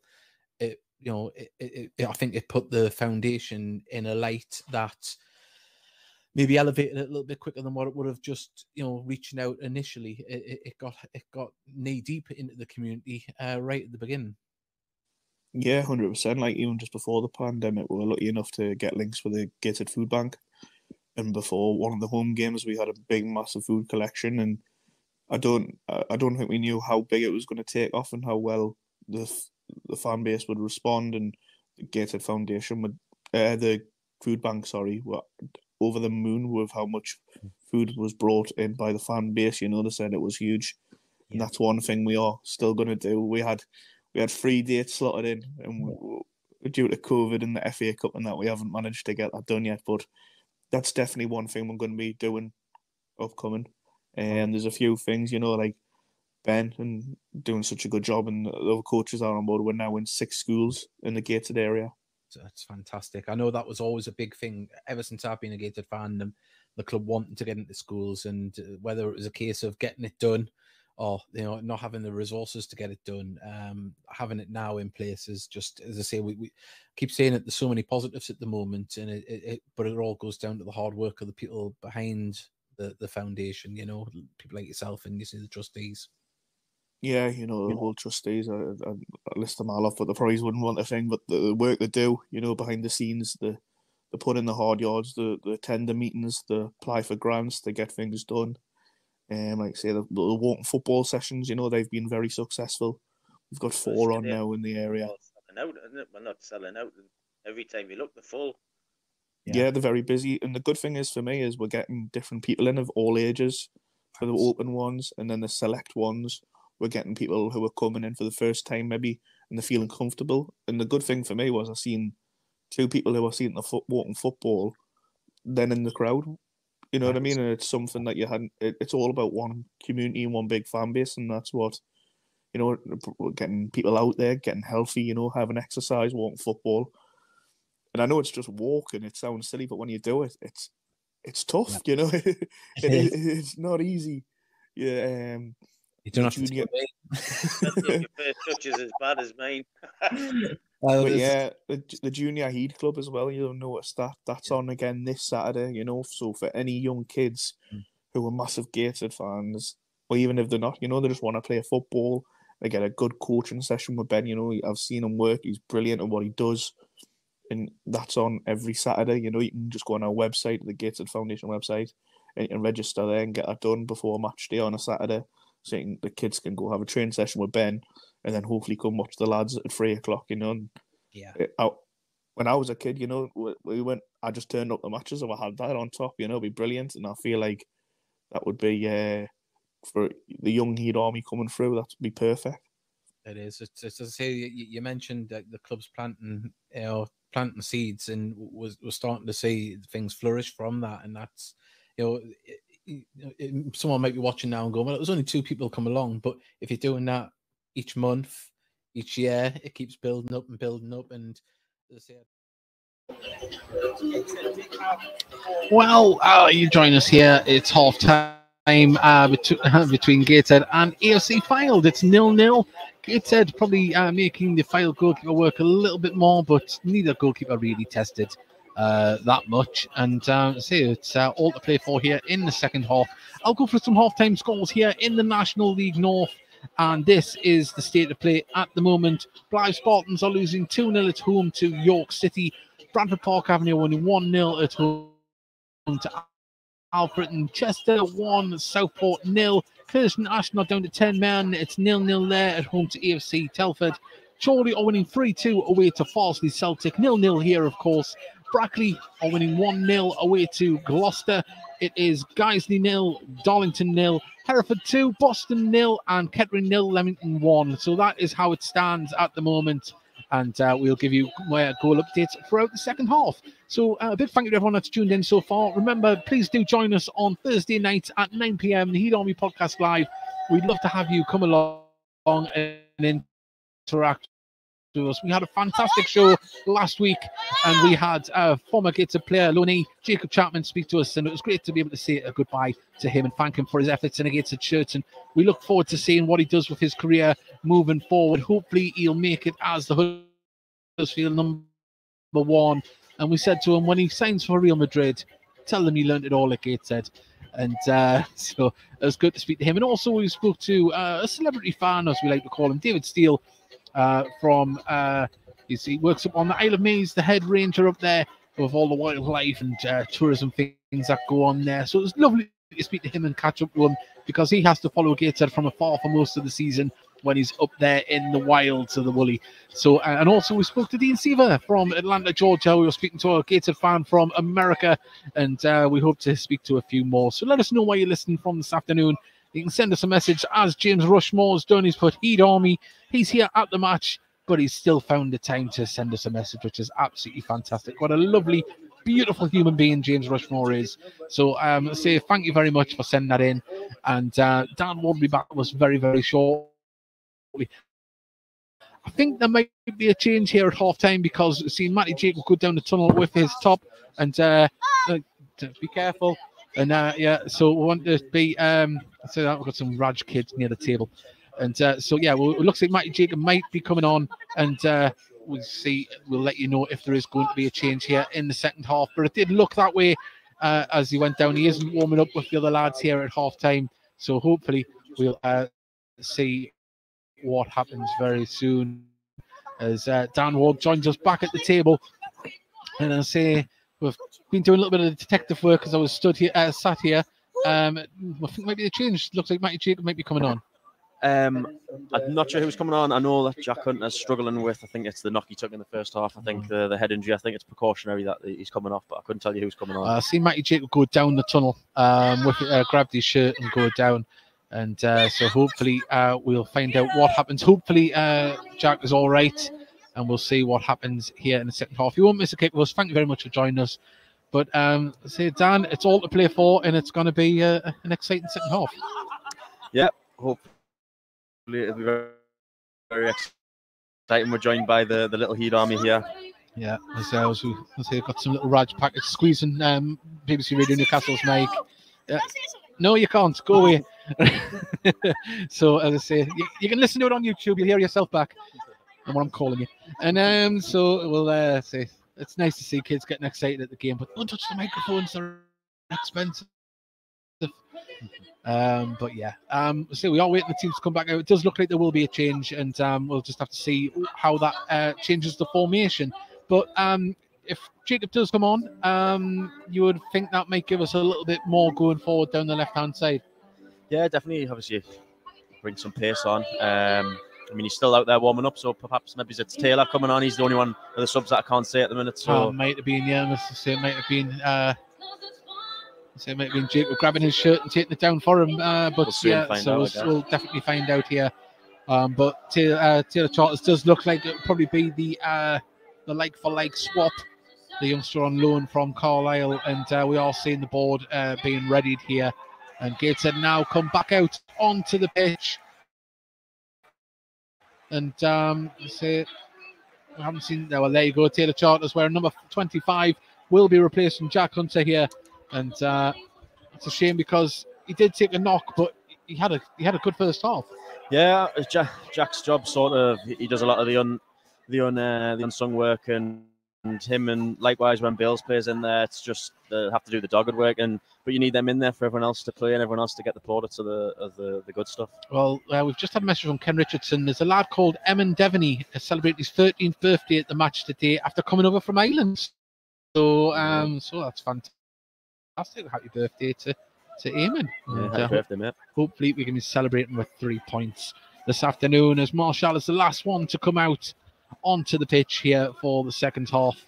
And so we've already had the change. If you're just joining us, that Jack Hunter has left at the pitch and he's going to be replaced by Taylor Charters. And we'll see how that affects things. Shouldn't really, I think, there'll be a like-for-like change here in the second half.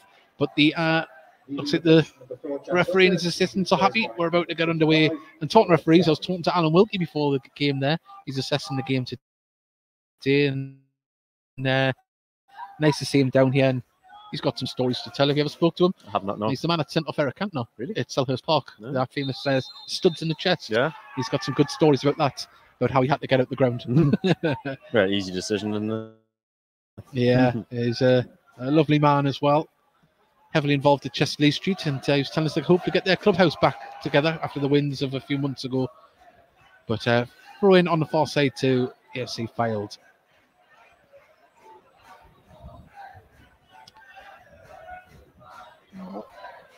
Remember, let us know where you're listening from. It'd be lovely to hear from you. As Story clears the ball up to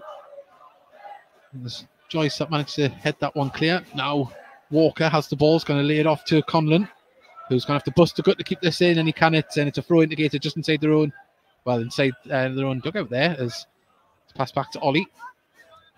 Now Nicholson plays it forward to Bailey, and his ball just bounced over the shin of Tinkler, out for a throw in just on the halfway line. Well, we'll get to have a closer look of the flying left back here for Fylde in the second half. Conlon, he was quite dangerous in the first half, involved in a lot of their attacks as Joyce pumps the ball up. Story's there, brings the ball down well, second touch. Can he pick out a Gateshead player? Macaulay Langstaff turns, he can, and he's going to chip it over the top towards Kedwin Scott. Conlon had to knee it away. Now Harris can hook it clear as Horton has to twist and turn. He does very well to pick out a teammate, gets the ball back, and Owen Bailey got a touch there. Now it goes for a throw in. Yeah, some great feet there by Horton. Bales just had to stick with him and try and nick it when he could.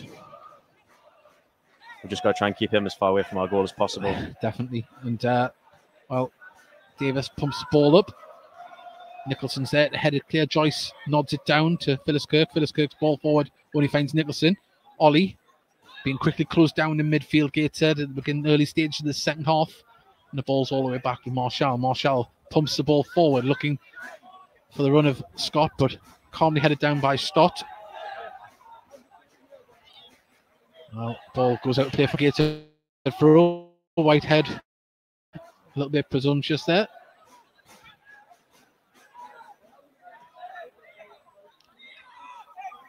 Now, with my track record, Scottish Stott having a battle in the second half is going to be going really good, isn't it? There was once again when Gateshead were playing Barrow, when we had Burrow and Barrow against Barrow. That was a good one. That must be a commentator's nightmare. Well, the ball's going to go out there for a throw into Gateshead on the far side, halfway inside the half, quickly taken. Campbell brings the ball down, put out again, and Fylde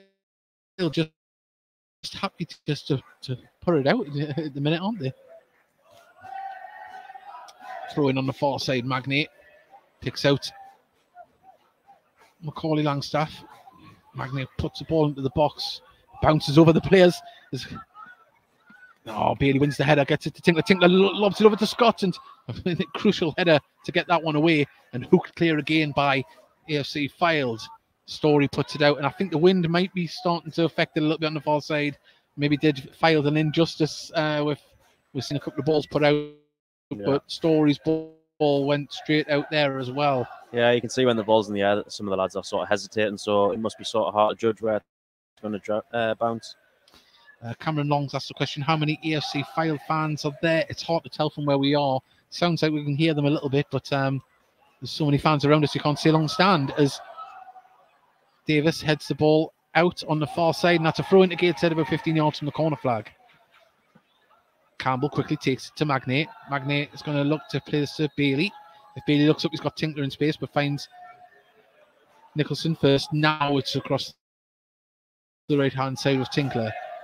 Plays it inside to Ollie, back to Tinkler. Gateshead happy to pass the ball around and make the ball do the work. Now it's with Nicholson. Nicholson just about across the halfway line, plays the ball through to Kedwin Scott, who's touch heavy but kept in just by Tinkler. Nice control. Ollie gets it to Scott and bounces through, and Walker be happy to get this ball away, but still not away yet. Now Walker plays it into the centre. Fylde happy to pass the ball deep. Now Stott plays it away. Story's there. Lovely little touch to Taylor Charters. Now back to Story. Both sides having to play football with the conditions here. You can't really play the ball over the top, and as we said, that the ball just runs out towards Point proven. the Scott. Yeah, point proven. I'll throw into Fylde down towards our right-hand side near the corner flag. 10 yards away from it. Walker receives the ball, plays it to Davis, who plays a crossfield ball, looking for the run of Shaw. Shaw keeps it in, and well, he doesn't. We're quite surrounded by people in the windbreak here in the main stand, and I think on that far side where it's a bit more open to the elements, it's a bit more blustery. And we're certainly seeing the ball move around a little bit, but now Ollie picks up the ball, plays the ball forward, and Scott just wasn't expecting that there, and the ball is going to go out for a throw-in on the far side. Very similar position to where Gateshead had a throw, but on the opposite side of the pitch.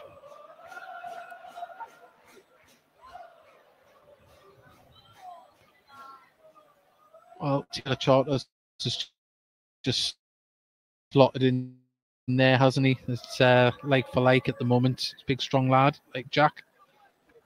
There's Bailey. Very similar.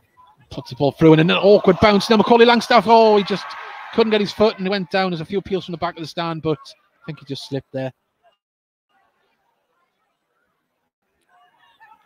Conlon plays a crossfield ball.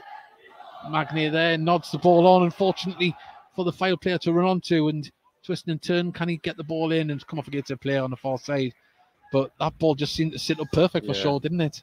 Another one there, Mags is sort of in two minds where the ball's going to drop. Well, we may be able to hear the wind on the microphones. It's starting to bluster onto this side of the pitch as well. There's now Bailey can pick up the ball in the centre of the pitch. Langstaff needs to show into space for him here. Plays the ball forward. Langstaff onto it. He needs some targets so in the box. It's only Scott. Ball comes in, deflected off and back to the keeper. But really, should have had a little bit more support in the middle. Yeah, it seems to be a bit of a recurring theme. It's Mags and Macker and Keds attacking the box. Adam's getting up there, but we need to see one or two more attacking the box for a bit more of an option. Gateshead winning the ball back through Taylor Charters. Ollie on the ball now. He's got Campbell to his left-hand side if he wants to use him. Plays it to Scott in the centre, and he's having to control it on the edge of the box now. Gives it Taylor Charters, who takes his time, passes it out to Magni on the left-hand side. Now Campbell has the ball. Can Campbell get past his man? Plays it into the centre. It's a nice ball to pick out Scott, but he's got his back to goal on the far side, and it just trickles straight to the keeper. And yeah, there's some tight marking in the box there, isn't it? It's got to try and find those gaps. Yeah, to be fair to Fylde, when it is going into Keds' feet, the smuggling of and kind of get turned or get shot. And we've got two idiots running onto the pitch. The same idiots that were grabbing microphones on the table before. Something tells me this is the last Gateshead game they'll be at for a while as they run across the pitch. Interrupted, players stopped. You've seen that quite quick. I didn't see them. Man. Yeah, I could see them running across the. Seems like they've got a planned escape. Yeah. Well, we did say there was some scallywags next to the commentary desk. Well, wow, look at all them birds above the pitch there as well.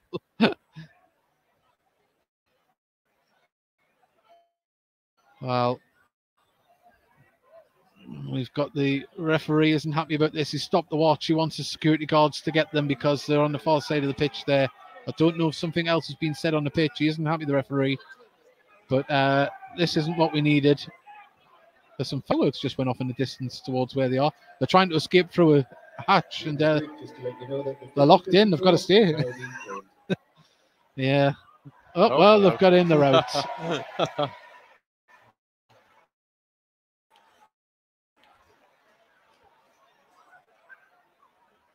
Well, an unnecessary stop to play.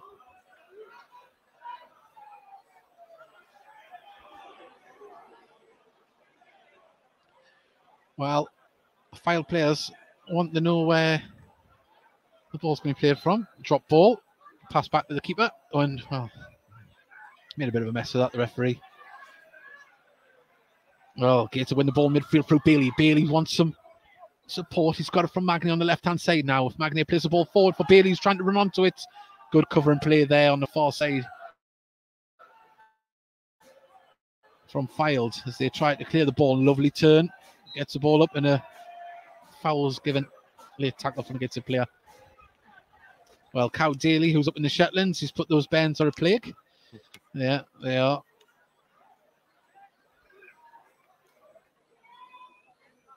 Well, free kick to Fylde here, and Neil is going to be the man to take it. And, well, we just talked about the wind. The ball actually just moved there when Neil put it down and left it. So the wind is quite strong out there.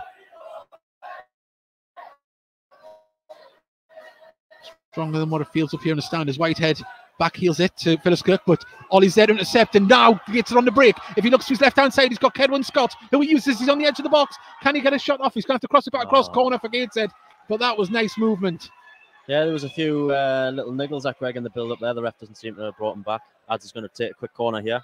Well, the ref's paused it. Oh, well, Phyllis Kirk goes down inside the box there, but credit to Bailey there. He won the ball and distributed it quickly. Yeah, nice break from Greg, and he slid in Keds. And again, Ked's unselfish. You'd almost say uncharacteristic as well, as try to find Macca inside the box. Ollie now with the corner on the far side. Players jostling around the penalty spot. In it comes. And the keeper. Oh, he didn't get there. Oh, cleared off the line. Referee, his assistant, didn't see it was anywhere near, and Gateshead still in possession. As now they try and build again. Nicholson just on the halfway line. Looks to get this ball forward. Taylor Charters has got space to move into. He's also got Story in space on the right-hand side.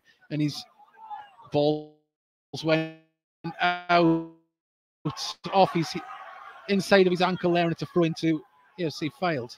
Just seeing Jack Hunter make his way onto the bench there, so he must be doing all right, so that's good to see. Thankfully. And now, ball's been thrown by Condon, gets the ball back. Now Stott can clear this ball up the pitch. Magnay chasing the ball down with Shaw. Magnay does well. Campbell's going to pick up the loose ball on the far side. Didn't manage to keep it in, but wins a throw-in for his troubles. Didn't manage to distribute it, should I say. But now the throw-in's been taken. Story. Nicholson. Fylde closing down Gateshead players in midfield. Oh, and well, that was a tackle on Ollie. He was tackled from behind on the halfway line there, and Ollie's went down in a heap. Hopefully he's all right. I hope he didn't catch his studs in the turf there and try and turn, but he's feeling his ankle. He's all right.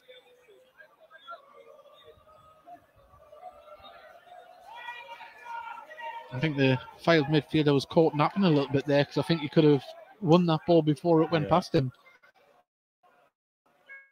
He's getting a card for his troubles.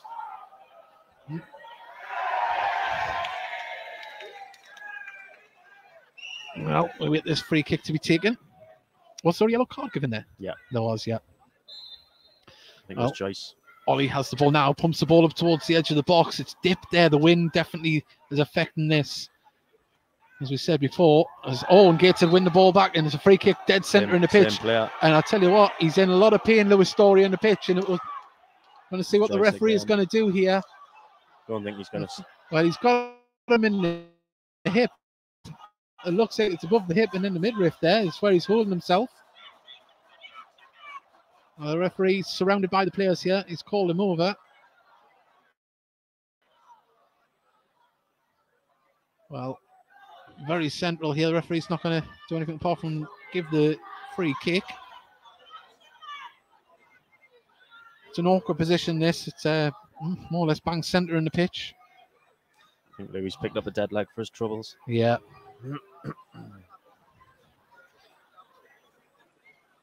Okay.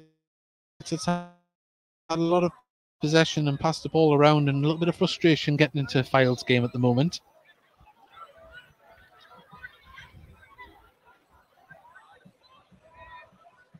And the ball moving in the wind again, in the opposite direction to where it moved before for the Fylde goalkeeper. So the wind is swirling around here.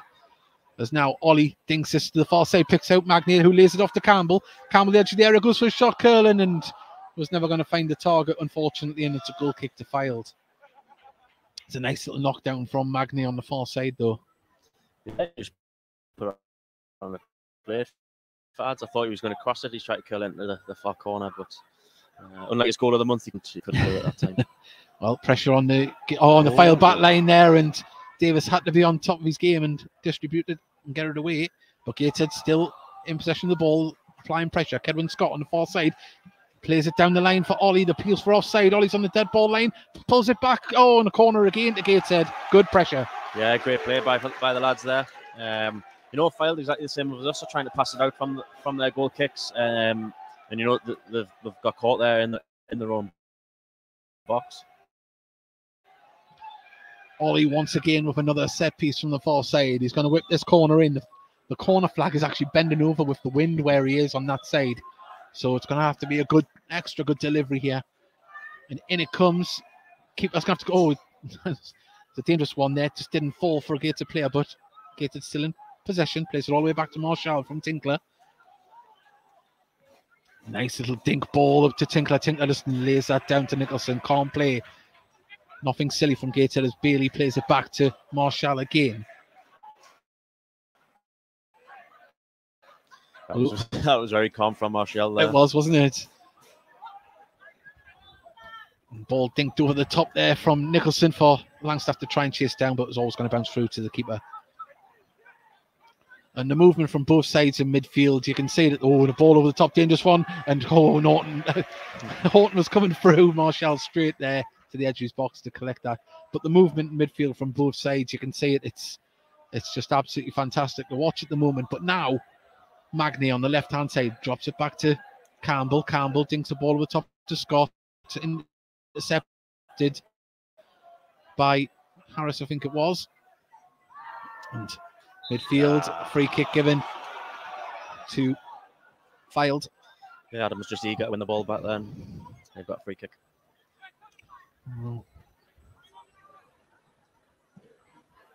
Want to try and limit them. It sort of breaks up the play when we've had a little spell of pressure. Certainly is, and it looks like there's a bit of movement on the Fylde bench. It looks like two players maybe getting stripped, or one, definitely one. Yeah, I was saying before the game, to be honest, I think the pressure is probably slightly more on them to win. I know we're the home team, but it's obviously if they want any hopes of going to automatic, I'd probably say the pressure is more on them. Well, Walker wins the header, but Nicholson's there to clear the ball in turn all the way up towards Scott. Scott loses the aerial battle, but Bailey nods it down, but couldn't pick out a Gateshead shirt as Walker lays it back to Condon. Condon puts the ball over the top, but Nicholson's there just to say it back to Marshall, and Marshall pumps the ball over the... the referee says no, but it was a definite block there on Kedwin Scott from Stott. And Stott on the ball now. Ball played up. Bailey nods it down, trying to flick the ball through from Ollie. But played back to Neil, who clears the ball. That's going to go out of play just past the dugout here. And it looks like it is going to be a double substitution. Slew is going to come on, and so is Sam Osborne by the looks of it. So Fylde want to try and change something up top for them. The ball's played to Charters, who manages to get the ball back to Magny. Magny tries to dink the ball over the top for Scott, but it held up in the air.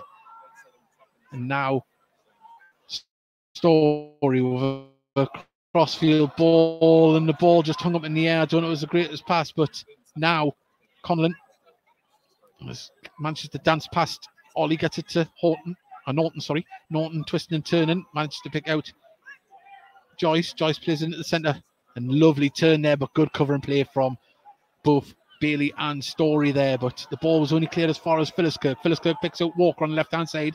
He's got Horton here. Norton even, as he cuts inside, goes for his shot, deflected out, and Gateshead having to ride a bit of pressure here as Joyce tries to dink the ball over the top, headed out by Greg Ollie, and it's a throw into Fylde. Yeah, Macaulay Longstaff, he scored many goals this season, but you just see him there blocking their star man on the edge of the box. I think, remember the home game last year, the Horton put one in the top corner. Conlon now crosses the ball in and cleared by Nicholson, but only as far as Norton now. Gives it to Joyce. Joyce now, they pass it across the park to Fylde, to Philliskirk. Philliskirk out on the far side now to Shaw. Shaw pass it back to Davis. Sorry, Shaw's on the ball.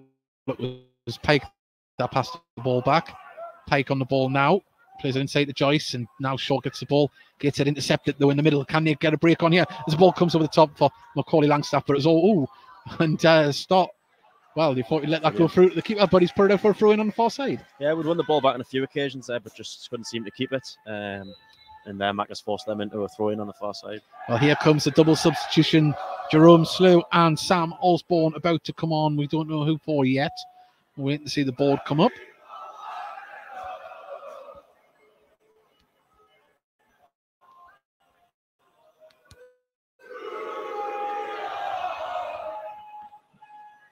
Well, this is taking some time because the Fylde players don't know who's coming off because we haven't had a board come on yet. I hope the referee stopped his watch. Well, the two players that are coming off, it looks like it is Joyce and Walker making way for Slew and Osborne.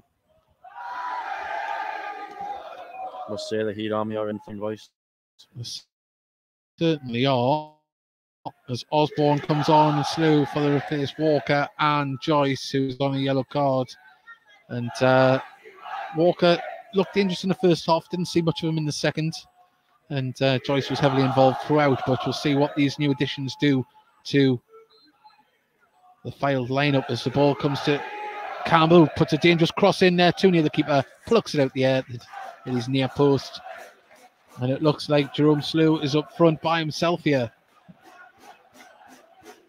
Double substitution. Oh, Osborne's up there as well. He's on the left flank, thrown out to Conlon. Dances past the challenge of Ollie. And now the ball's over the top, but Story was there to win the header. Tinkler. Well, thought it was going to come from Jerome Slew, come from behind. Won the ball.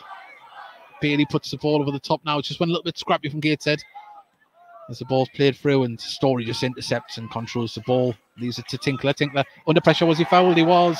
And Slew's first interaction really is to give away a foul.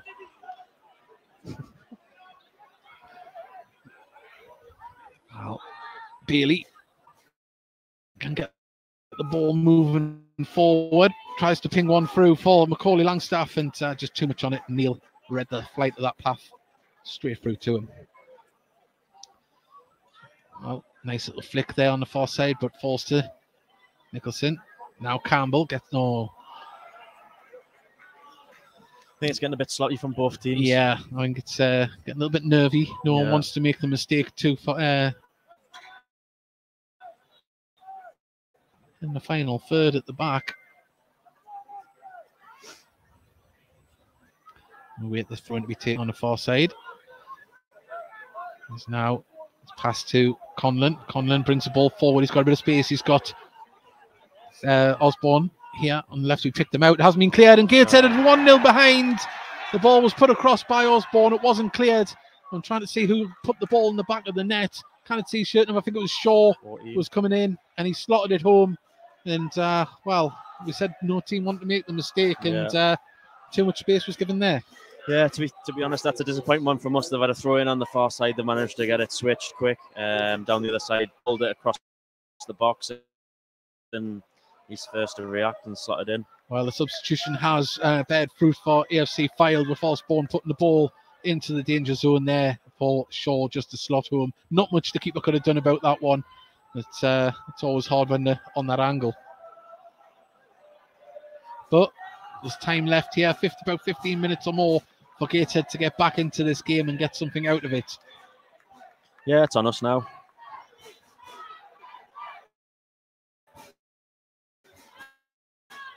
It's not the first time we're being behind this season. No. Well, if you want to be up there challenging for the league title, these are the games you've got to show it in. And Gateshead have kicked back off here. Ball across towards Tinkler, won by Conlon. And the ball is going to bounce out for a throw-in just in front of the Gateshead dugout.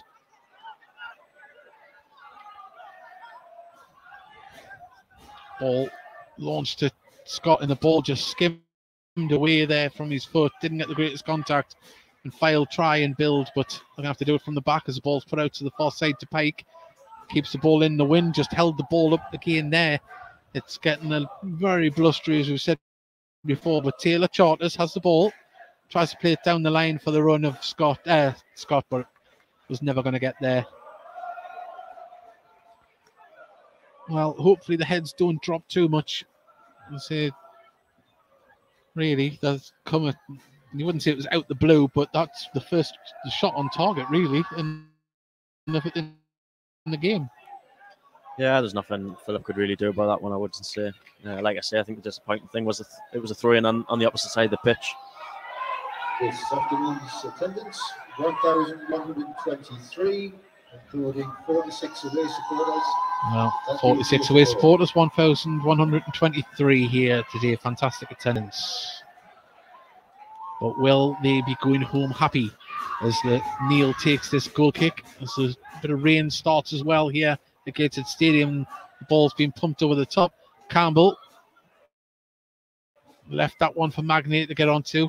Nice first touch, plays it into Scott, who has the ball, lays it off to Campbell on the left-hand side. He needs a good delivery. The shirt's in the box. Can he get it there? As he puts the ball across there, and Bailey, as I say, is always going to be awkward with the man on his shoulder there to finish that one. But yeah, that was the first time we've got a lot of players into the box there for a delivery. As the referee is very aware of the games from the goalkeeper, Neil. His time-wasting antics. Yeah, it's always going to happen when someone goes one ahead, or you've seen teams do this from the first minute when they come here. To be fair, Fylde they haven't, but now they're one ahead. They will try and run the clock down.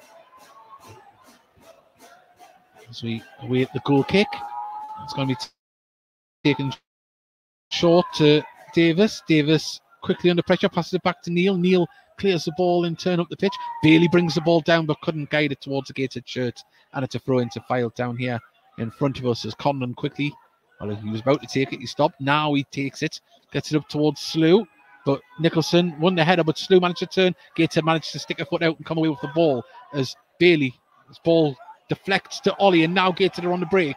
They need to get the ball and players forward. Now Scott plays the ball forward, the run of Ollie, he needs to get a decent cross in, pulls it back, Longstaff didn't get the connection he wanted. Oh, it was a glorious opportunity and it just skimmed past his heel. Very similar to their goal. Greg's pulled it back. Micah just couldn't make a good enough connection to steer it goalwards. Gateshead still in possession through Magnay. Plays it in the inside to Taylor Charters, who's dispossessed. Although he isn't, he manages to get the ball forward, but it's only going to pick out Pike on the far side, who has to take a touch. Gets it up towards Slew, but Story's there to win the header, but it falls to Norton, and he gives away a free kick. Well, free kick to Fylde just inside their own half. Fallon guess away, lads. Get a goal back and another to win. Well, that's the dream, but let's just get back into it first. I think if we get promoted, David, we should get you a box. Stop the interruptions. Oh, yeah. Of Maltesers. Well, ball is played up towards Osborne. Tinkler does well to Nick. Well, he kicks the ball out there. He tried to keep it in. He was never going to get to it. Goal kick to Gateshead. We just got to stick to our guns, stick to what's obviously got into this position previously this season. Now we are building play up from the back. Yeah. Well, still a long way to go in the season if this result stays as is, but a few times this season we've showed great resolve to get back into games after going one behind. As Ollie now carries the ball forward, lays it off to Magnay, who in turn puts it back to Bailey. Bailey carries the ball forward. He's still driving with the ball, Bailey. He's got Ollie on the left-hand side. Can Ollie get the ball down and cross it in? It's a dangerous one, deflected off a Fylde player. Back with Gateshead, though, as Ollie, his ball wasn't the greatest to Campbell, but Gateshead still in possession. Taylor Charters, under pressure, manages to pick out Story. Story plays the ball through the centre, falls to Bailey. Bailey manages to get it to Ollie, and Ollie's ball just didn't find the Gateshead shirt, and now it can be cleared by Pike on the right-hand side. But Story's there to win the header. Ollie now gets it to Bailey again. Bailey picks out Taylor Charters. Taylor Charters has got options, but picks out the safe one with Magnay. If Magnay looks, he can get it to left-hand side. Good stuff as Macaulay Langstaff drives with the ball. Can he get across in? He can. And does that go behind for... Oh, Scott must have got a final touch. I thought it might have been a defender's foot.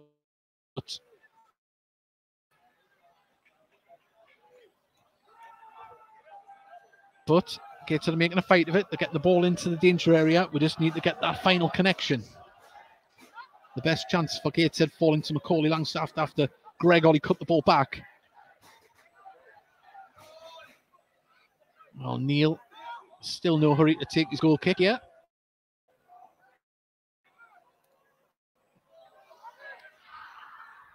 As Bailey wins yet another header. Kedwin Scott manages to nod it to Taylor Charters. Taylor Charters for a ball over the top there now for Macaulay Langstaff to chase down. Can he get there towards the corner flag? He can. He needs to be able to control it, which he does, and it goes out for a throw into Gateshead. Quickly taken as now Bailey receives the ball. If he looks up, can find Story. Story carries the ball forward a few yards, picks out. Taylor Charters puts a ball across there. Kedwin Scott with the header off, couldn't complete the guide past the goalkeeper, and Neil has to take the second touch to carry it at the side of his box. Yeah, another dangerous ball into the box. We're seeing more of that now. Yeah, it's either Adam putting it in for Keds or it's Maka putting it in for Keds. I think it'd be good to see a couple more bodies and increase our chances of trying to get a goal. Well, throw into Gateshead. Has it about 10 minutes left here. We haven't got the clock that we normally have down in front of the stand. So 10 minutes or so remain of normal time. Gateshead still with options on the bench, but I don't think you could see any of the forward layer three coming off at the moment. As Gateshead lose possession, goes out for a throw on the far side on the halfway line. As my mum tries to ring us on Facebook. Hopefully she's all right. As now the ball is pumped up towards Greg Ollie.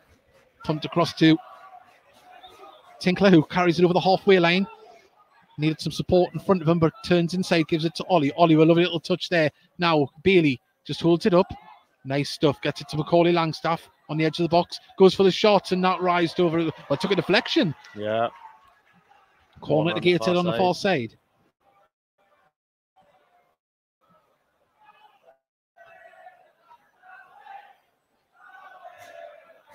As now we're going to have a corner from Greg Ollie yet again, the captain.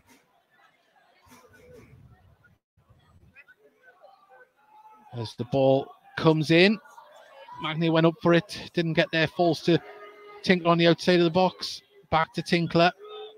Tinkler's going to pick out Campbell. Campbell's got Story in front of him, but Campbell goes for a cross. It's a deep one, and it's going to go out of play. Yeah, just took a little bobble before Adams went across it in there, and it's flew over a goal kick. I think we just need to try and sustain some pressure, and then a break where they're going to take time like this on a goal kick. Yeah, I'm sitting there just messaging my wife to ring me mum and make sure she's all right. As the ball is cleared by Neil.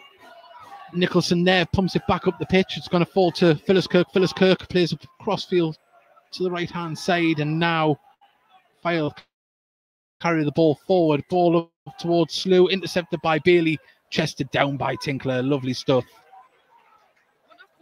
And now we're waiting for Gator to try and build again from the back as Nicholson has it. Gives it to Tinkler. Tinkler, nice touch. Oh, just slipped away from him. I thought he was just going to dance past Osborne, but Osborne quickly takes the throw and gets it to Slew. Back to Osborne. No, crucial interception from Tinkler, who clears the ball off the back of Phyllis Kirk. It's going to fall back to a yellow shirt now, but Campbell's there just to intercept, and Bailey back to Campbell. And the Fylde, you've got to give them credit. They're closing us down very well at the moment. Stopping us from building out from the back. Throwing to Fylde. There's now Nicholson. Turns. Plays a ball to Taylor Charters, who we quickly under pressure there. Good play from Shaw. Wins the ball back and carries the ball forward. He's going to go for a shot himself. Lays it off here to Osborne on the left-hand side. He's got Tinkler in front of him and gets past them. Good stuff from Tinkler. Recovering play. Now Ollie can try and pick out a man in front of him. He puts the ball forward for Scott and asking a little bit much of him there as it goes all the way through to Neil in the Fylde goal. Let's just put our foot on it and try and get a few passes in. I think giving it straight back to them like that, it's giving them a chance to slow the game down. If you're just joining us, it's Gateshead 0, Fylde 1 through a short goal here in the second half. As Neil kicks the ball out his hands from the edge of the area up towards Nicholson, who's battling with Jerome Slew. Gateshead, handball there. Oh, but it wasn't given. Oh, we've got one here. Is your mum asking what you want from tea from Alan Guest? I hope so. I hope that's where it is. Now Nicholson carries the ball forward. He's going to put it out to Tinkler here on the right-hand side. Ball came off the Fylde player to throw into Gateshead. Lovely. Yeah, it was a good right idea. The right idea. Look like he's trying to take out the run of Campbell. Yeah. Double movement from Adam, just spun him behind, but the ball. Nice turn from Ollie on the edge of the box. Can he get the ball to a Gateshead player? Far side. Oh, touch from it. It was Pike had to put it out. It's a corner on the far side. We're seeing more dangerous balls from Gateshead here in the last 5 minutes than we have in the whole game. Very similar to the first half there. Right back's made a great interception there when Macca's waiting at the back post to tap in. Same man, Greg Ollie, just firing it across that 6-yard box. Well, Ollie, it's got to be his 10th corner at least in this game. This delivery comes in towards the edge there and the header off. Oh, on the line, saved. It was Owen Bailey with a fantastic header. He tried to aim it past him, but just bounced into the grass and into the arms of Neil. It was a lovely delivery.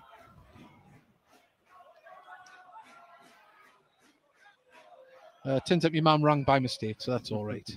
Always worry. As ball comes off a Fylde player for a Gateshead throw in just on the halfway line. Tinkler quickly takes it to Bailey. Bailey, lovely turn. Needs to pick out the Gateshead player, but he's still going.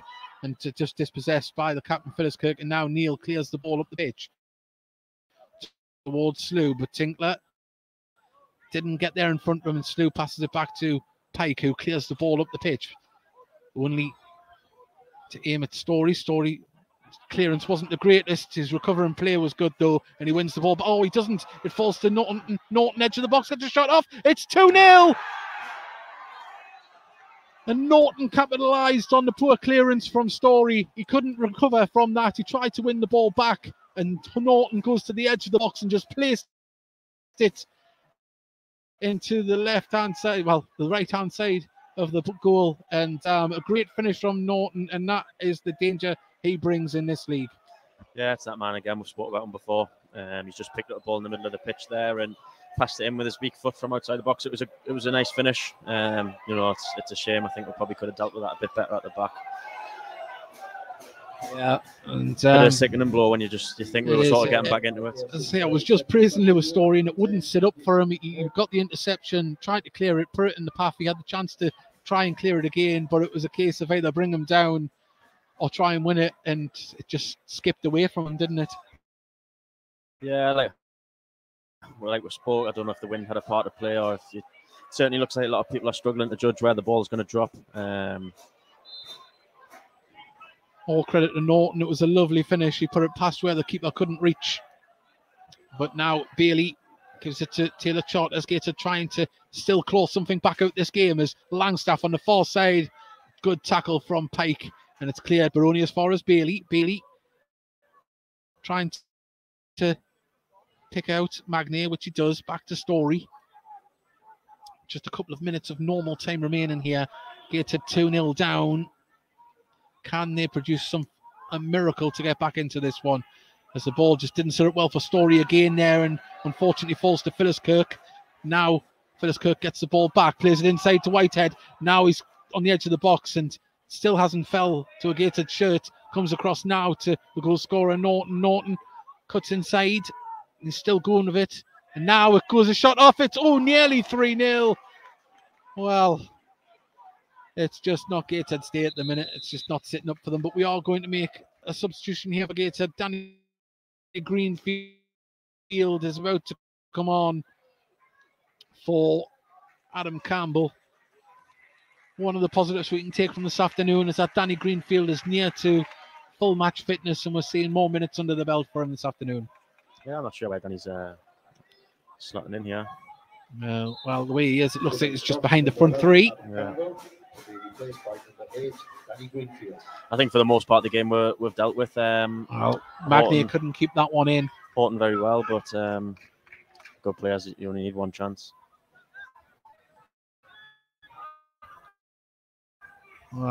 I think we mentioned earlier on the commentary, both sides were waiting for a mistake in defence to try and pick out that gap, and Yeah, very true. you know that it's come from mistakes, hasn't it? The 2 goals, unfortunately. Always feel for a defender or a goalkeeper, because that one mistake is that more costly than what it is for a midfielder or a striker. Yeah. Well, header one, Gateshead clear the ball up the pitch as Kedwin Scott was battling there. Whitehead wins the ball. Taylor Charters puts the ball over the top though for Scott to chase down, and Neil comes out and clears this ball all the way up over the halfway line. Well, Osborne dispossessed. Ollie quickly surrounded by 3 or 4 yellow shirts there, and now Conlon can bring the ball forward. He's got Slew in front of him, who controls the ball, brings it down the left-hand side. There's only Osborne in the box at the moment. He carries the ball into the box himself, Slew, and he's still going. He manages to dance around a couple of players, appeals for a penalty there as Slew goes down, and Gateshead play the ball over the top for a foot race between Stott and Macaulay Langstaff. Langstaff gets there, but he has no support at all. He's having to do it all alone. Goes for the shot. Good save from Neil, but that's all Macaulay Langstaff could really do. He's done very well there, Mac. 3-on-1. Great ball there from Taylor to get Mac in behind. I think as long as you keep the balls in behind away from the keeper, Mac is always going to beat any defender in this league in a foot race. Well, he had 4 defenders around him there, and he managed to get the space to get the shot off. Bailey wins the header. Scott couldn't challenge for it. He would have been offside, and now it's a little bit scrappy. Fylde won't mind that one bit. There's now Charters plays it inside to Magny. Magny gets it forward to nearly bounced through there for Ollie, but Gateshead with the ball at the back through Story. Story pumps the ball over the top for the run of Kedwin Scott, who looks a tired striker up there at the moment. He's chased everything down, and he hasn't really had a sniff of target, has he? No, not at all. I think they had a few little half chances in the first half, but certainly the second half they haven't had anything to get excited about. Well, Mike Williamson and Ian Watson, lone figures standing in front of the dugout at the moment. There'll be a lot to unravel from this game. Things to learn from, things to take forward, as Gateshead still try to get the ball forward. Tinkler pumps the ball over the top towards Ollie. Just goes over his head and bounces out for a throw-in on the far side.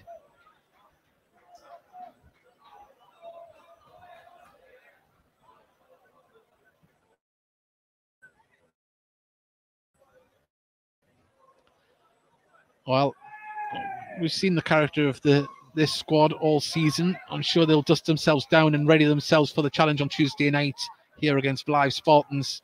Yet another important game. Everyone at this stage now, when you're at the top end of the table, is an important game. And we'll have a little look at the latest scores around the league at the moment and let you know what is happening. Guiseley are 1-0 up out home to Darlington as Tinkler brings the ball forward. And Brackley are winning 1-0 at the moment, so they will go top of the league as Greenfield with a dangerous ball in there. Neil just plucks that out of the air. It's Chester are winning 5-0 at home to Southport. Blythe are losing 3-0 at home to York City. Bradford Park Avenue are winning 4-0 at home to Alfredton. Let's have a little look further down. Leamington and Kettering are 1-1 at the moment. Hereford winning 2-1 at home to Boston United. And we'll just have a little look around. I think that's all the scores there. Chorley 3, Farsley 3. So that's a good result for Gateshead so far this afternoon, if it stays that way.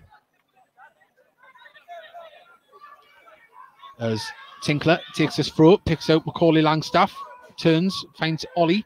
Ollie couldn't find his man, but the ball nearly bounced through. Story wins the header. Bailey has the ball. Danny Greenfield.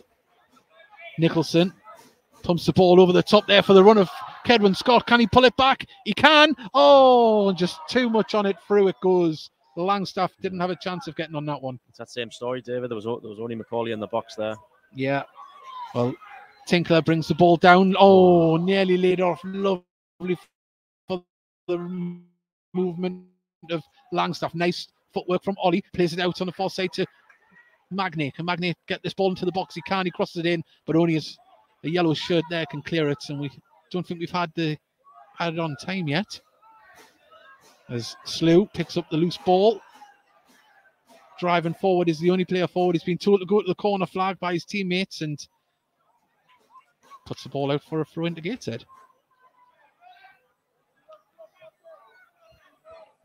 Well, we said at the beginning, the opening of the commentary, it was in Gateshead's hands to stay top of the league today. 4 minutes of added on time, and things just haven't worked out that way. We mentioned probably just not enough players getting into the box when we've crossed the ball in. Yeah, certainly that would be the first thing I'd notice. I think it's always tough when you're playing a good team. Almost in the back of your mind, you're thinking, well, what if? But at the same time, you've got to sort of take the game to them. Well, and that was a poor ball there from Nicholson as Osborne on the edge of the area dances past another player. Thankfully, the deflection, but he's still got the ball. Now he gets his shot off deflection. 3-0. Osborne, the substitute, rounds it off here for Fylde, and Gateshead defence yet again left watching the players dance around them, and it is 3-0 to Fylde, who I was just about to say, if it was us going to a away game and playing like they had, you'd be very happy with the performance. And yeah, good away performance from them. Went 1-0 up, and I'd say they're probably the two goals, the second goals, they've been gifts. Yeah, it's well, you can't take anything away from the finishers. A little bit fortunate with the deflection there, but say Fylde look like they're going to leave the side with well, they are going to leave for 3 points, but a 3-0 lead here. And Gateshead, I would imagine, will be very disappointed when they get back in the changing room. We had our opportunities, but say the thing that we can take away is that every time we cross the ball into the box, there was only one man there. Yeah, it's just one of the strikers. It's not usually like us; it's usually the other way around, isn't it? Yeah. But like I say, sometimes when you are playing a team near the top, you can be a bit overcautious, and maybe that's what's happened today. Well, there'll be time to reflect a little bit before the next game comes here on Tuesday night against Blythe Spartans. Blythe losing 3-0 currently themselves at home to York City. Both teams will be looking to bounce back and get points for very different reasons. But Taylor Charters is on the edge of the box. Now he can lay it off to Ollie. Ollie just tried to thread it through to Macaulay Langstaff. And you just got to say that in the important moments, Fylde have cleared the lines as the ball goes through for a goal kick to Fylde. Yeah, like you say, there's no better game to bounce back Tuesday night derby. Well, I'll say we will be providing full match commentary, but there's no better place than being here in the stand. You can get your tickets on the Gateshead FC website. Get down here, it will be fantastic. And a massive result down the bottom end of the table of Bradford Park Avenue have won 5-0 at home to Alfreton there. That's where we are next weekend, isn't it, Alfreton? I think it is. That's a massive result there for down the, and say we think the top of the table's tight. The bottom is just as tight as well.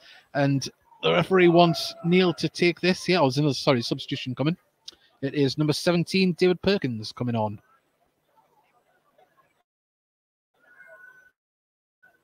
Yeah, he scored the first goal when we played them away earlier on this season, a volley. Yeah, well, frustrating afternoon here for the Tynesiders, as I think everybody is just waiting for the full-time whistle to get this one over with. As Neil takes the goal kick, headed on by Taylor Charters, and Danny Greenfield chases the ball down, ball played forward. Nice touch from Osborne, but couldn't pick out a yellow shirt. Taylor Charters, like so many of his teammates, have just picked out a yellow shirt at times this afternoon, but that was nice stuff from Owen Bailey, who's come alive in this second half. Nice ball. The idea was good, but the execution just wasn't, and Fylde just happy to pass it across their back line and try and bring the ball forward again. And the far side played over the top. Osborne brings the ball down, and really you've got this. Well, there we go. That's the full-time whistle, and there was a foul just after that, and I think we're going to get a card, maybe. Hopefully not. No, it doesn't look like it. But that is the full-time whistle. Fylde run out 3-0 winners here at Gateshead International Stadium. The first half was very level, and the substitutions in the second half for Fylde have proved to be the difference, really, haven't they? Yeah, definitely. Like I say, good away performance from them. They've got one goal and then they've killed the game off. And to be fair, I think the second 2 goals were gifts. Yeah. Well, as I say, they kept plugging away. They got the goals, and I think the scoreline, it's not great to take, but you would say Fylde maybe just deserved it. Maybe not 3-0 winners, but they edged it out. A couple of gifted goals, and we'll have to dust ourselves down and come again on Tuesday. And Dan, a massive game. You said before, no better game to try and bounce back at. Both teams will be wanting to put on a good display because Blythe have lost 3-0 at home this afternoon as well at home.